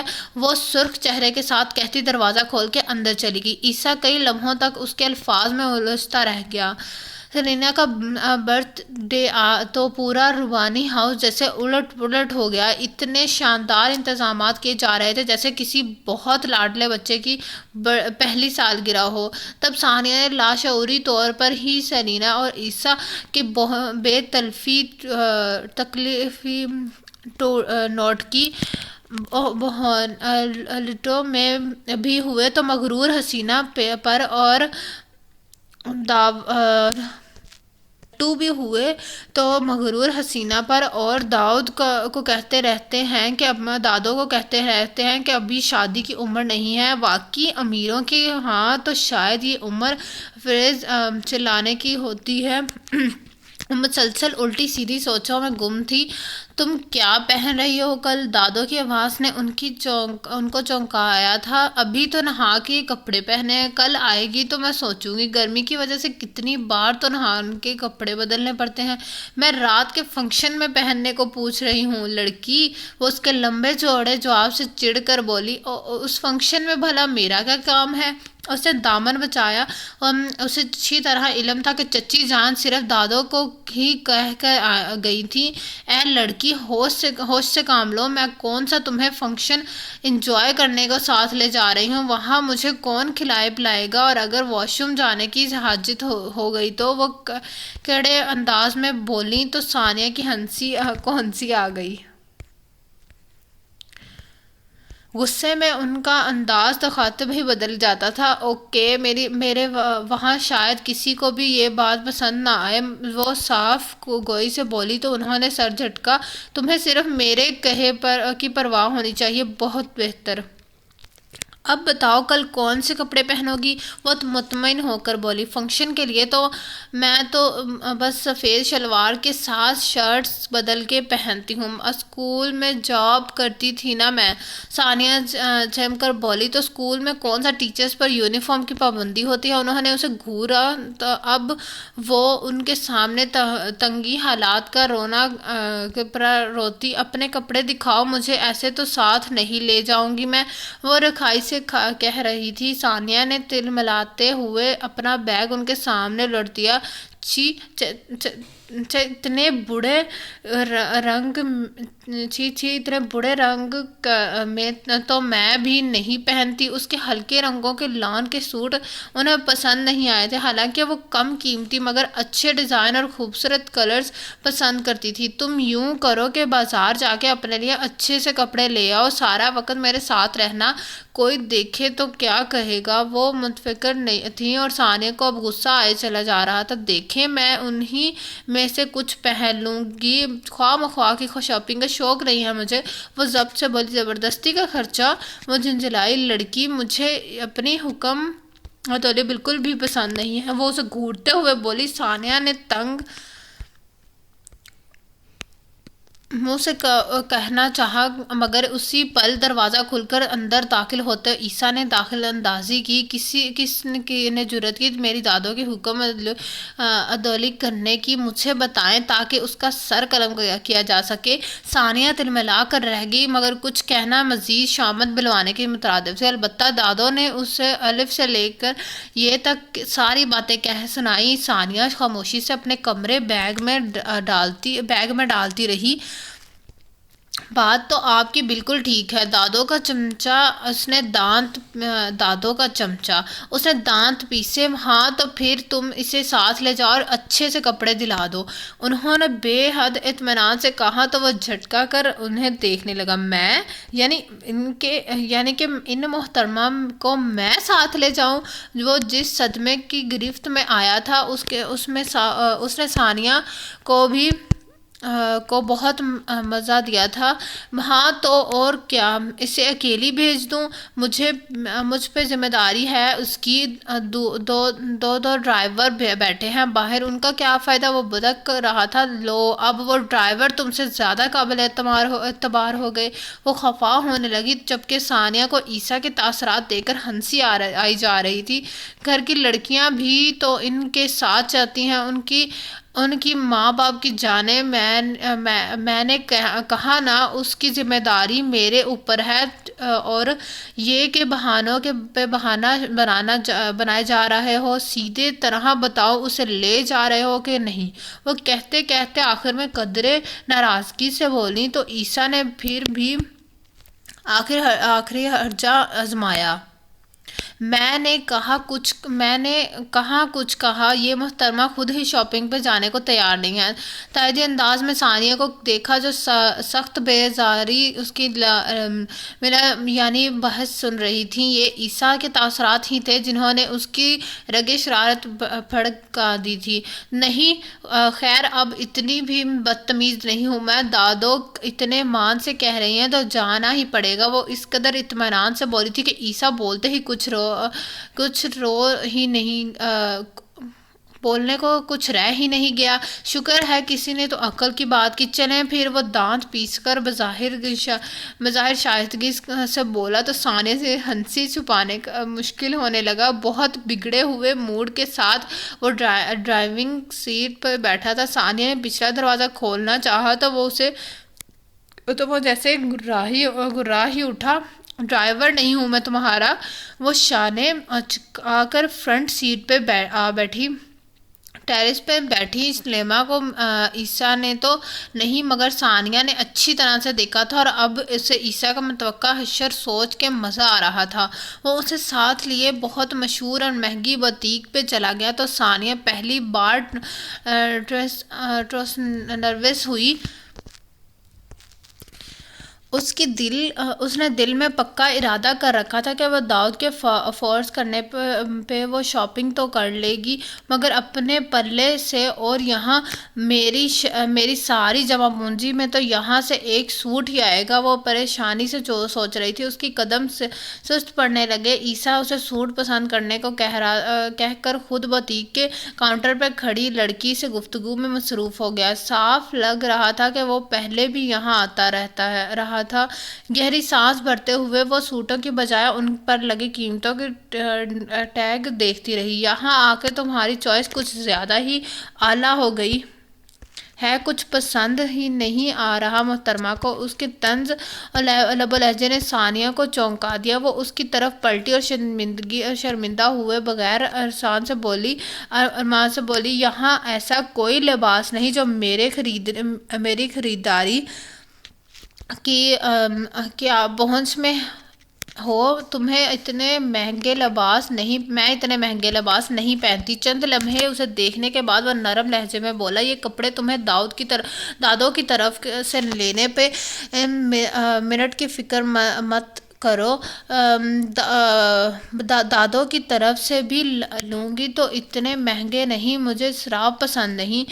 وہ مضبوطی سے اپنے بات کہہ کر باہر کی طرف چل دی۔ دماغ تو ٹھیک ہے تمہارا۔ عیسیٰ کے ذہن میں سینا کی بلا مبالغہ ہزاروں کی شاپنگ گھومنے لگی۔ کل صرف اپنی برتھ ڈے کا سوٹ وہ 18,000 کا لے کے گئی تھی۔ اس میں خرابی دماغ والی کیا بات ہے؟ وہ شانہ چکا کر اپنی طرف سے نیازی سے کہتا بوتیک سے نکل کر ادھر ادھر نگاہ دوڑانے لگی۔ آپ مجھے مین مارکیٹ لے جائیں، میں وہیں سے کوئی اچھا سا سوٹ دیکھ لوں گی۔ عیسیٰ کو غصہ آیا، میں کیا شوفرو ہوں تمہارا؟ ثانیہ تنگی تو پھر خواہ مخواہ مجھے لیے پھر رہے ہیں، مگر سیدھا میں رکشہ کروا لوں گی۔ اس کی خود سری عیسیٰ کو ایک آنکھ نہیں پائی تھی۔ اس سے پہلے کہ وہ کچھ سمجھ پاتی عیسیٰ نے اس کا ہاتھ تھما اور تقریباً زبردستی سے واپس اسے بوتیک میں لے آیا۔ اس کا مطمئن نظر جان کا ثانیہ احتجاجاً چلائی مگر عیسیٰ نے اسے ڈانٹ دیا، میں یہاں تمہاری ڈرامے بازی دیکھنے نہیں آیا۔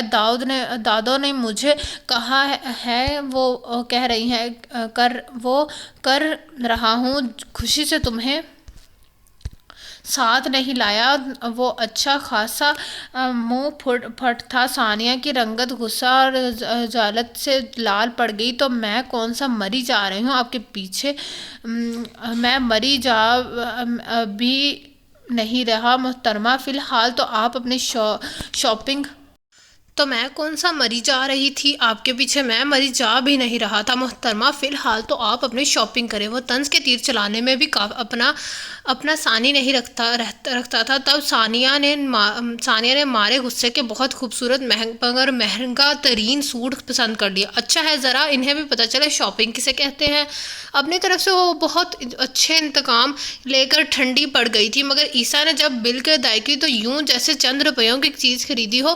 تب اس کا دل اچاٹ ہونے لگا۔ واپسی پر وہ بہت خاموش تھی، گم سم اور کھوئی ہوئی۔ عیسیٰ نے بھی اسے مخاطب کرنے کی کوشش نہیں کی۔ سلینا میں ہی ٹہلتی مل گئی۔ مارے گئے عیسیٰ کی بڑبڑاہٹ اسے صاف سنائی دی تھی۔ وہ فرنٹ سیٹ پر ہی بیٹھی تھی، اطمینان سے نیچے اتری اور بہت مسکرا کر عیسیٰ کا شکریہ ادا کر کے شاپنگ کے لیے اندر چلی گئی۔ عیسیٰ اس کے طرز عمل پر متحیر تھا۔ وہ اس جو حواس میں لوٹتے ہوئے بڑبڑایا یہ تو بہت پھپے کٹنی ہے۔ سلینا تیر کی سی تیزی سے اس کی طرف لپکی۔ وہ گاڑی کا دروازہ بند کر کے پلٹا، مگر وہ یوں راستہ رد کرتے ہوئے کھڑی تھی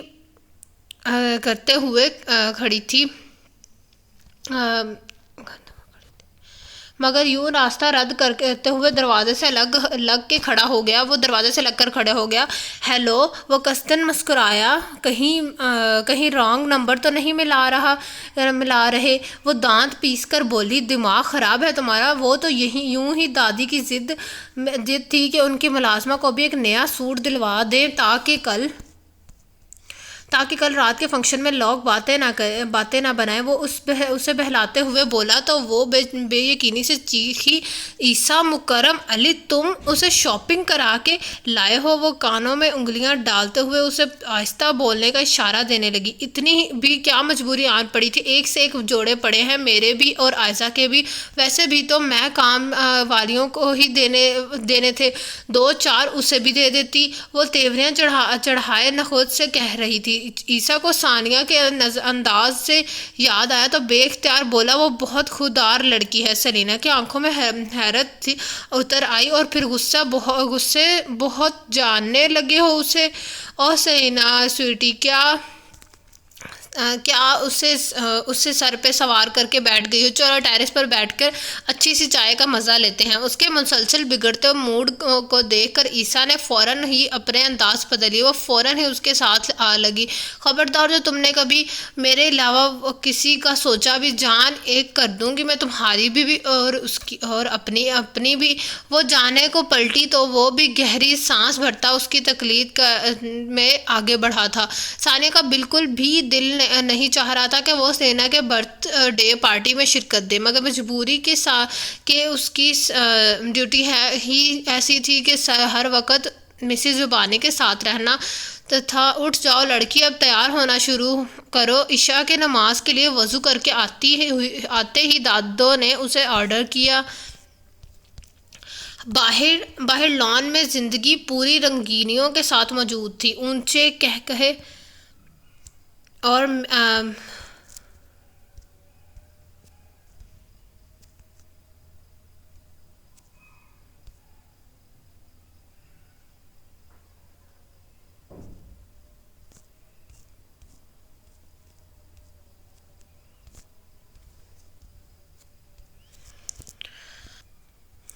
باہر لان میں زندگی پوری رنگینیوں کے ساتھ موجود تھی۔ اونچے کہکہے اور میوزک، مہمان آنے شروع ہو چکے تھے۔ یہ رات گئے تک جاری رہنے والا فنکشن تھا اور ابھی تو محض 8 ہی بجے تھے۔ جب آپ تیار ہوں گی تب میں بھی، وہ منمنا کر بولی۔ اس نے منمنا کر کہا، بالکل نہیں، اس وقت صرف میں تیار ہوں گی اور تم میری مدد کرو گی۔ وہ ایسے ڈپٹ کے بولی جیسے پتہ نہیں کیا تیاری کرنی ہو۔ ثانیہ کو ہنسی آئی تو اسے گھورتے ہوئے پلٹ گئی۔ تب ثانیہ کو ان کی بات ماننا ہی پڑی۔ آپ سے ایک بات پوچھوں، آپ یہ وائٹ چھڑی کیوں استعمال کرتی ہیں؟ ثانیہ نے عادتاً 2 سوال اکٹھے جوڑ دیے تو انہوں نے طنز کیا، واہ، ادھر سوال کی اجازت مانگی اور ساتھ ہی پٹاخ سے سوال بھی داغ دیا۔ سوری، ثانیہ نے مسکراہٹ دبائی۔ مجھے پتا ہے کہ سفید چھڑی نابینا لوگ استعمال کرتے ہیں، مگر میں نے کون سا باہر جانا ہوتا ہے، کبھی گھٹنوں کا درد زیادہ ہو تو گھر میں استعمال کر لیتی ہوں۔ دراصل سیاہ اور براؤن رنگ مجھے پسند نہیں۔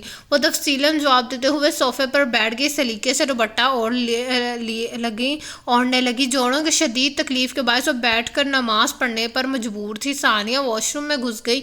سچی بات تو یہ ہے کہ فنکشن میں جانے سے زیادہ اس پہ وہ سوٹ پہننے کا غم کھایا جا رہا تھا۔ اگر وہ اپنے کسی سوٹ میں فنکشن اٹینڈ کر لیتی تو اس کے انداز میں بہت اعتماد اور لاپرواہی ہوتی، مگر اب وہ سوچوں میں گم تھی۔ میری خودداری کو یہ دن بھی دیکھنا تھا۔ اگر اتنی اچھی تنخواہ ہوتی تو میں کبھی بھی اس شخص کو منہ نہ لگاتی۔ وہ اپنی انا کو سہلاتے ہوئے خود کو تسلی دے رہی تھی کہ دادو 2 ماہ کے اس قلیل عرصے میں اس کی تنخواہ کو 2000 یکمشت اضافہ کر چکی تھی۔ یہ محض تمہاری مخلصی اور ایمانداری کو دیکھ کر، ورنہ تو سال بھر سے پہلے اب سوچنے بھی مت کہ میں تمہاری تنخواہ میں اضافہ کروں گی، انہوں نے ساتھ ہی کہا، مگر وہ اتنے میں ہی خوش تھی۔ سر چھپانے کے ٹھکانے کے ساتھ 7000 برا نہیں تھا۔ وہ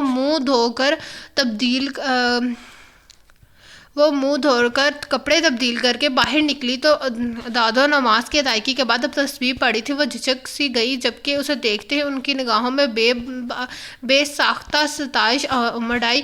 ہلکی سی میرون کڑھائی سے منین سے گرین رنگ کا لباس ثانیہ کی شخصیت پر یوں اٹھا کہ اسے سادگی میں بھی 4 چاند لگا گیا تھا۔ ماشاء اللہ، یہ رنگ تو خوب سجا ہے تم پر، وہ کہہ بھی گئیں۔ شکریہ، وہ جھپ گئی تھی۔ ادھر آؤ، کچھ پڑھ کر پھونک دوں۔ اتنی باادب اور باحیا تو وہاں کوئی صورت نہیں ہوگی، انہوں نے کہا تو وہ میں ان کے پاس چلی آئی۔ انہوں نے کوئی قرآنی کا دم کر کے اس پر پھونکا تو ثانیہ کی آنکھوں میں نمی سی اتر آئی۔ اس وقت وہ اسے بالکل اپنی ماں جیسی لگی تھی۔ کیا ہوا؟ وہ اسے مجمد سی گود میں ہاتھ دھرے بیٹھا دیکھ کر حیرت سے پوچھنے لگی تو وہ چونکی۔ جی کچھ نہیں، آپ بھی تیار ہو جائیں نا، آپ کے کپڑے اندر رکھ دیے ہیں میں نے، ثانیہ نے سنبھلتے ہوئے ان سے کہا، اور ساتھ ہی اندرونی چھوٹے کمرے کی طرف اشارہ کیا جو ڈریسنگ روم کے طور پر وہ استعمال کرتی تھی۔ وہ سر ہلاتے ہوئے اٹھ کھڑی ہوئی۔ ان کے کپڑے بدل کر نکلنے تک وہ اپنے بالوں کی چوٹی بنا چکی تھی۔ میک اپ تو وہ یوں بھی نہیں کرتی تھی، اور زیور کے نام پہ اس کے کانوں میں چھوٹی سی بالیاں تھیں جس میں وہ 2 میرون اور 1 سبز موتی جڑا تھا، اور بس ثانیہ نے ان کا ہاتھ تھام کر اسٹول پر بٹھایا اور برش لے کر نرمی سے ان کے بال الجھانے لگی۔ وہاں جا کے بس میرے پاس بیٹھی رہنا، کسی سے زیادہ فری ہونے کی ضرورت نہیں ہے، وہ اپنی طرف سے بہت کڑے انداز میں اسے سمجھا رہی تھی، مگر ثانیہ کو ہنسی آ گئی۔ لڑکی، میں نے کون سا لطیفہ سنایا ہے تمہیں؟ انہوں نے آئینے میں اس کے عکس کو گھورا تو ثانیہ نے سنجیدہ ہوتے ہوئے وضاحت کی، میری وہاں کس سے اتنی گہری دوستی ہے کہ میں جا کے باتیں بگڑنا شروع کر دوں گی۔ پھر قدرے ناراضی سے بولی، اور میرا نام ثانیہ ہے، لڑکی نہیں۔ اب لڑکا کہنے سے تو رہی، لڑکی ہو تو لڑکی ہی کہوں گی نا۔ وہ چڑ گئی۔ ثانیہ، دادو جان، ثانیہ، وہ زور دے کر بولی تو انہوں نے ہاتھ ہلا کر گویا مکھی اڑائی۔ ہوگا۔ ثانیہ جل کر رہ گئی۔ خود وہ اس کے میڈم کہہ کر مخاطب کرنے سے سخت ناراض ہوئی تھی، اور اب وہ انہیں دادو جان کہہ کر مخاطب کرنے پر مجبور تھی۔ خود تیار ہونے کے بعد اب وہ ناقدرانہ نظروں سے اسے دیکھنے لگی۔ لگتا ہے تم صرف سوٹ ہی اٹھا کر لائی تھی، نہ میچنگ، نہ جوتا، نہ جویلری، یہ بھی صرف آپ کے مجبور کرنے پر، آپ کی خوشی کے لیے، ورنہ میں جیسی ہوں ویسی ہی دکھائی دینا پسند کرتی ہوں۔ یہ ملمہ سازی تو مجھے آپ کی شایان شان ملازمہ دکھائی دینے کے لیے کرنا پڑی۔ وہ بے حد سنجیدگی سے دل کی بات کہہ ہی گئی تھی۔ وہ گہری نظروں سے دیکھ کر رہ گئی، مکس گیدرنگ میں شرکت کا اس کا پہلا گیدرنگ میں اس کا شرکت کا پہلا اتفاق تھا، مگر ماحول کی بے باکی اس سے پہلے ہی نظر میں اندازہ ہو گیا تھا۔ مردوں کی چمکتی نگاہیں بے یاک کہہ کے وہاں موجود ہر دوسری لڑکی یا عورت کا لباس، یا سوائے دادو اور ثانیہ کہ کسی عورت نے آستینوں والی قمیض نہیں پہنی تھی۔ تو آدھی پوری تو بعد کی بات ہے، دیکھو ذرا اتنی عمریں ہو گئی ہیں مگر فیشن کیا نہ گیا کمبخت جیسے باڈی بلڈنگ کے مقابلے میں شرکت کے لیے آئی ہے۔ دادو کے جلے سرے تبصرے نے ثانیہ کو اس قدر ہنسایا کہ اس کی آنکھوں میں آنسو آ گئے۔ عائزہ بلا تکلف اپنی یونیورسٹی فیلوز کے گروپ میں کھڑی اونچے اونچے کہے لگا رہی تھی، اور سیلینا مسز روبانی نے افسردہ نگاہوں سے دیکھا۔ ان کا سب سے زیادہ محبت کرنے والا خوبرو پوتا ان دنوں سرینا کا مرکز نگاہ بنا ہوا تھا۔ ابھی بھی بے حد ماڈرن اور مغرور سی سلینا بڑے استحقاق کے ساتھ اس کے بازو کو دبوچے اس کے ساتھ لگی اپنے باقی دوستوں سے اس کا جانے کون سا جھوٹا تعارف کرا رہی تھی کہ ہوگی آوازیں ادھر تک سنائی دے رہی تھی۔ سلینا کا یوں بے حقی سے عیسیٰ کے قریب آنا تو دادو کو ناگوار ہی گزرا تھا، مگر عیسیٰ کا بھی ایسے یوں چھوٹ دینا انہیں کھل رہا تھا، اور یہ بات ثانیہ کو بہت اچھی طرح محسوس ہو رہی تھی۔ اب زمانہ بہت بدل گیا ہے دادو جان، اور آپ کے پوتے صاحب تو پھر امریکہ پلٹے ہیں۔ وہ ان کا دھیان ہٹانے کو مذاقاً بولی تو انہوں نے تیکھی نظروں سے اسے دیکھا۔ اور پوتیاں بلکہ پاکستان لڑکیاں اور لڑکے؟ ثانیہ نے گہری سانس بھری۔ یہ بھی امریکہ ہی کا قصور ہے دادو جان، امریکہ سے امداد لے کے اب لوگوں پر ڈالر امریکی ہی کی مظلمہ سازی ہو رہی ہے۔ یہ اچھا طریقہ ہے، خود کو بچانے کا سارا ملبہ امریکہ پہ ڈال دو۔ لڑکی جائز اور حق حلال کی کمائی یہ سب نہیں سکھاتے کہ لونڈے لپاڑوں کے بازوں میں بازو ڈال کے بانک دھل پھرے، وہ بھی سرعام۔ وہ تلخی سے بولی تو ثانیہ نے آرام سے جواب دیا، سرعام اس لیے یہ سب ہو رہا ہے، یہی سب کام پہلے چھپ کر کرنے پر بھی سب سے جوتیاں پڑنے کا خدشہ ہوتا تھا۔ اب تو سب کے سامنے جب تک بے باکی نہ دکھاؤ تو ماڈرنزم پر حرف آ جاتا ہے۔ بندہ دولت مند نہیں کہلاتا۔ ثانیہ کی باتوں نے ان کے غصے کو اور بھڑکا دیا۔ انہوں نے اسی وقت عیسیٰ کو بلاوا بھیجا۔ Black pant and white shirt میں ملبوس ویٹر فوراً جا کر ان کا پیغام عیسیٰ کے کان میں انڈیل آیا۔ وہ اسی وقت سب سے معذرت کرتا ویٹر کی مانیت میں ان کی جانب آیا۔ اتنی دور سے بھی ثانیہ نے سلینا کا خوف سے سر جھٹکتا دیکھا تھا۔ آپ کب آئے؟ وہ خجالت سے کان کھجاتا پوچھنے لگا۔ تب ہی جب تم نے مجھے نہیں دیکھا، انہوں نے خفگی کا مظاہرہ اور ہر طنز کی صورت میں کہا۔ تو اتنا کارنر میں آ کر کیوں بیٹھ گئی؟ وہ بھی ناراض ہوا تھا۔ درمیان میں یہ موئی انگلش مووی جو چل رہی ہے، وہ جل کر بولی، نہ میں کہتی ہوں یہ عائزہ کو دیکھنے والا کوئی نہیں کیسے مسٹنڈوں میں گھسی کھڑی ہے اور تم خود کیسے سلینا کا بغل میں لیے گھوم رہے ہو۔ ان کی باتیں سن کر ثانیہ محزل سی ہوئی، مگر وہ ہنسنے لگی۔ وہ مسٹنڈے عائزہ کے کلاس فیلوز ہیں، اس کے دوست۔ لعنت ہو ایسی روشن خیالی پر، توبہ استغفار۔ وہ مزید بھڑکی، دنیا میں کیا لڑکیاں ختم ہو گئی تھیں اس کی باری دوستی کے لیے؟ یہ ان کو لڑکے نہیں ملے۔ وہ پیچھے آ کر ان کے شانے دبانے لگا۔ ریلیکس دادو، آپ یہاں انجوائے کرنے آئی ہیں یا اپنا بی پی بڑھانے؟ ارے ہٹو تم بھی۔ وہ ناگواری سے اس کے ہاتھ جھٹکنے لگی۔ میں تو کبھی بے حیائی کا حصہ نہ بنوں، مگر مجبور ہو جاتی ہوں۔ مگر مجبور ہو جاتی ہوں، سوچتی ہوں کہ ان میں شامل ہو کر اپنے بچوں کی طور طریقے تو دیکھوں تاکہ انہیں سمجھا سکوں، بات کروں گی میں معظم سے، ابھی تو میرے پاس بھی نہیں پھینک رہا، اور بہروانی کے تو مزاج ہی بہو رانی کے تو مزاج ہی سب سے جدا ہے، کپڑوں کا فیشن دیکھو، ماں بیٹیوں میں تفریق کرنا مشکل ہو رہا ہے، یہ تو اب کلچر بن چکا ہے ہماری کلاس کا دادو، وہ امریکہ پیرٹس، اس کے لیے تو یہ سب کچھ بھی نہیں تھا، آرام سے بولا، شاباش، پیدائشی مسلمان ہو تم لوگ، پاکستان میں پیدا ہوئے، ایک خدا کو ماننے والے اور محمد صلی اللہ علیہ وآلہ وسلم کی امت ہونے کے باوجود یہ سب تمہارا کلچر کب سے بن گیا ہے؟ ان کا چہرہ سرخ ہو گیا۔ ثانیہ کو عیسیٰ کی نرگت بنتے دیکھ کر مزہ آ رہا تھا، وہ بڑے اطمینان سے کرسی سے ٹیک لگائے اس کی تاثرات کو دیکھ رہی تھی۔ وہ شرمندگی سا کان کھنچاتے ہوئے بولا، سوری دادو، ایسے منہ سے نکل گیا، اس لیے تو کہتی ہوں کہ منہ سنبھال کے اور دماغ بھی سنبھال کے چلاؤ۔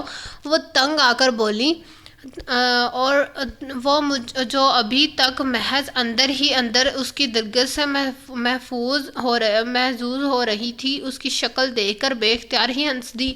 چھن چھن چھن، کانچ کی چوڑیاں جیسے آپس میں ٹکرا گئی تھی۔ وہ چونک کر اسے دیکھنے لگا، اتنے مغربی ماحول میں بڑا مشرقی آزاد سراپا تھا اس پر اس کا چیلنج کرتا پر اعتماد رویہ، کام والی تو وہ نہیں لگتی تھی۔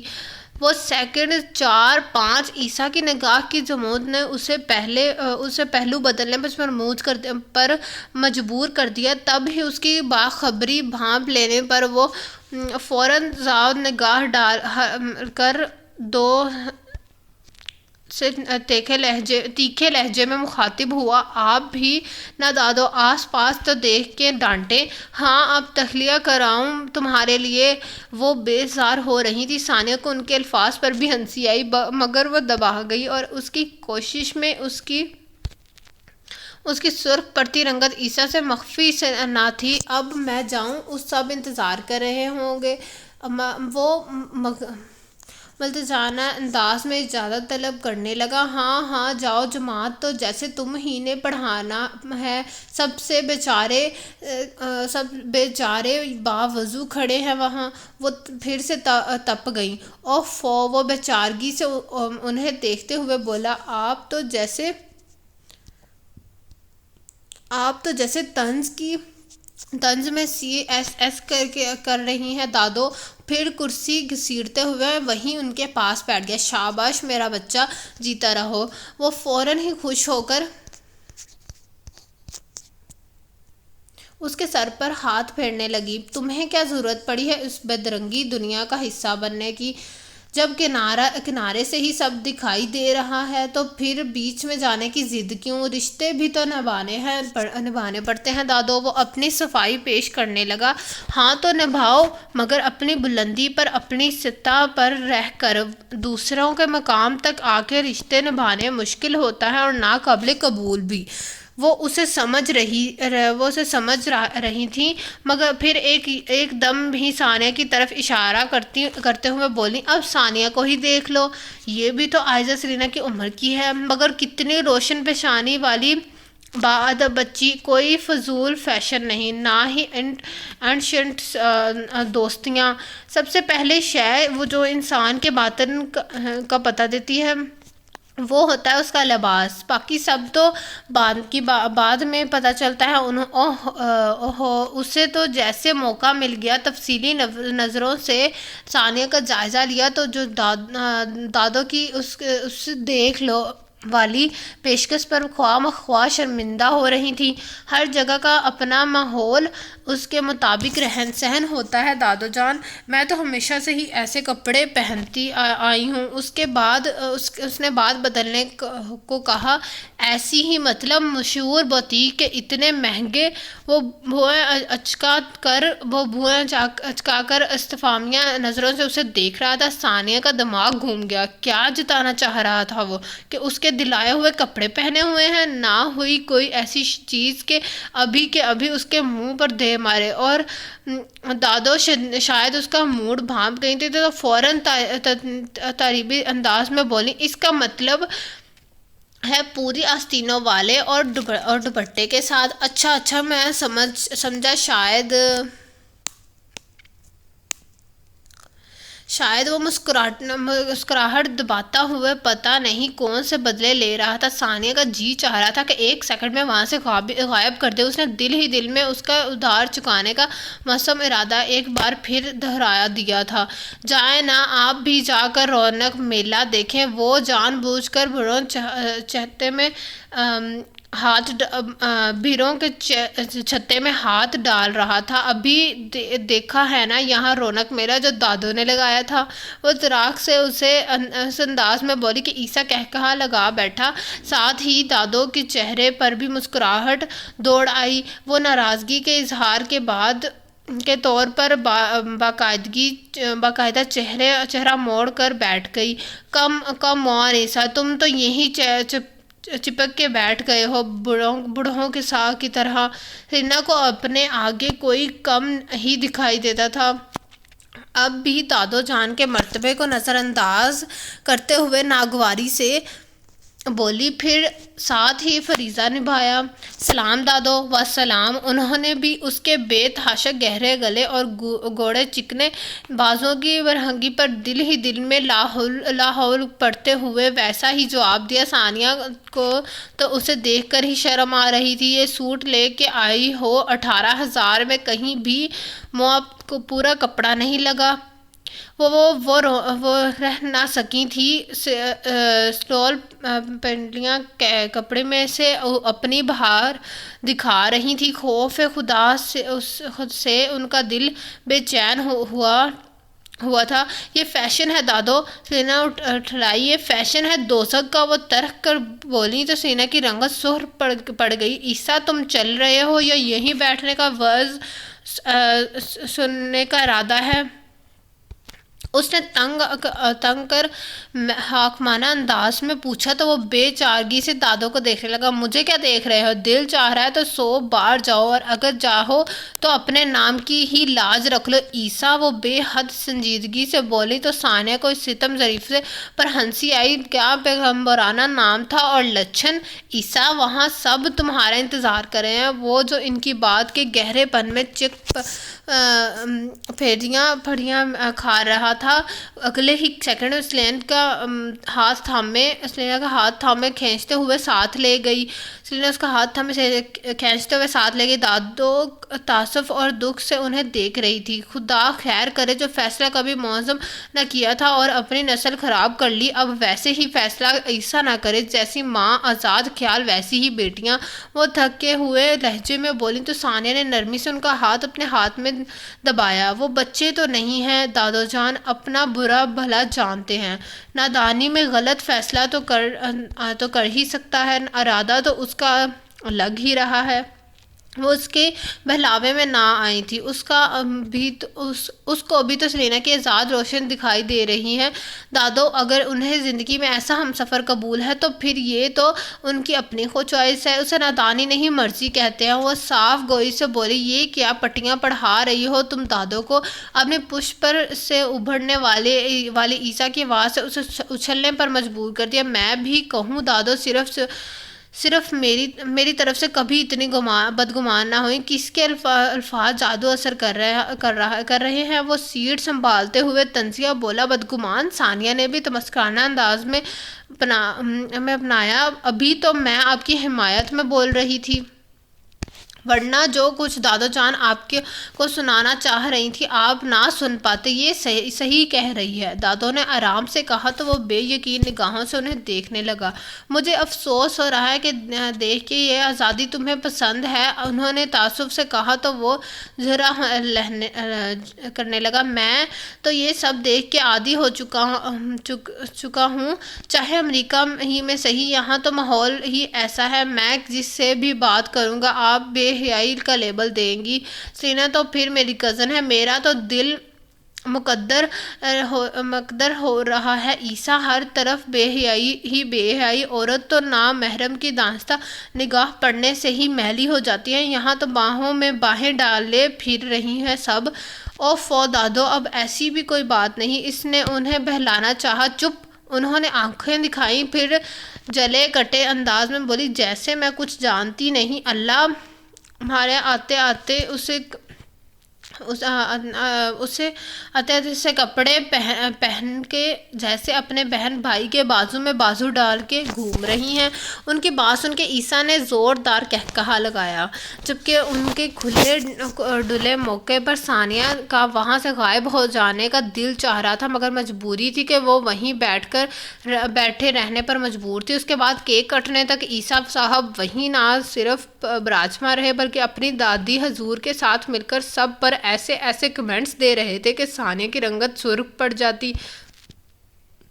کیک کاٹتے وقت عیسیٰ کا پھر سے بلاوا آ گیا، جاؤ، بیچاری سے چھری اکیلے نہ اٹھائی جائے گی آج۔ دادو نے طنز کیا تو وہ ہنستے ہوئے چلا گیا۔ اللہ شکر! ثانیہ نے بے ساختہ آواز بلند کہا تو دادو نے تحیر سے اسے گھورا۔ سوری، لیکن میری پرورش ایسے ماحول میں نہیں ہوئی کہ غیر مردوں کے ساتھ خواہ مخواہ بیٹھنا اچھا نہیں سمجھا جاتا۔ اس نے صاف گوئی سے وضاحت کی تو انہوں نے بھری، وہ شریفوں کا ماحول ہے میری بچی، اس جگہ تو ایسے لوگوں کو دقیانوسی سمجھا جاتا ہے، مگر اپنے بیٹے کی پرورش تو آپ نے کی ہے، پھر وہ اس ماحول کے عادی کیوں کر ہیں؟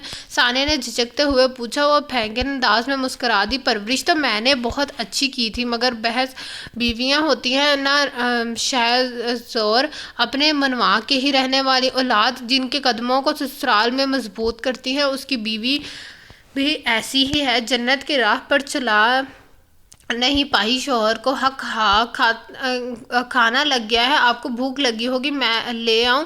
یہ ان کا آواز آزادہ ہوتے ہوئے دیکھ کر ثانیہ تیزی سے بات بدل گئی، اور انہیں بھوک تو قطعاً نہیں رہی تھی، مگر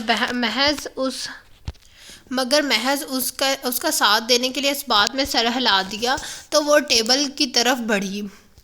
دادو کے لیے کھانا سرو کر کے وہ اپنی پلیٹ میں چاول نکال رہی تھی جب اس کے پیچھے کوئی کھنکھارا۔ ایکسکیوز می، وہ مردانہ آواز پہ بے ساختہ پلٹی۔ ماڈرن حلیے والا جوان لڑکا اس کی طرف متوجہ تھا۔ ثانیہ کو خیال آیا پورے فنکشن میں وہ عائزہ کے ساتھ گھومتا اور خود کو عاشق نمبر 1 ظاہر کرتا رہا تھا۔ اسے مسکراتے ہوئے مسلسل اپنی طرف متوجہ پا کر ثانیہ کے تاثرات میں ناگواری آ گئی۔ اسے نظر انداز کرتی وہ اپنے ٹیبل کی طرف کی جانب بڑھنے لگی تھی کہ غیر متوقع طور پر اس کے راستے میں حائل ہو گیا۔ ثانیہ بروقت تمام سنبھلی اور بے یقینی سے اسے دیکھا۔ کیا مسئلہ ہے آپ کا؟ اس نے شدید غصے نے یکلخت ہی اپنی لپیٹ میں لیا تھا، بے حد ناگواری سے پوچھا، آپ؟ وہ اسے مسکراہٹ کے ساتھ پراعتماد انداز میں بولا۔ لہجہ بہت بھر تو ثانیہ بات بھول گئی، پھر خود کو سنبھال کر درستی سے بولی، آپ مسلسل 2 گھنٹے سے جس مسئلے میں الجھے ہوئے ہیں اس کو سلجھائیں۔ میں نے تو ان فضولیات میں پڑنے والی لڑکی نہیں ہوں، اور نہ ہی آپ کی ٹائپ کی۔ ناؤ ایکسکیوز می، اس کا اشارہ عائزہ کی طرف تھا، آپ شاید مجھے جانتی نہیں،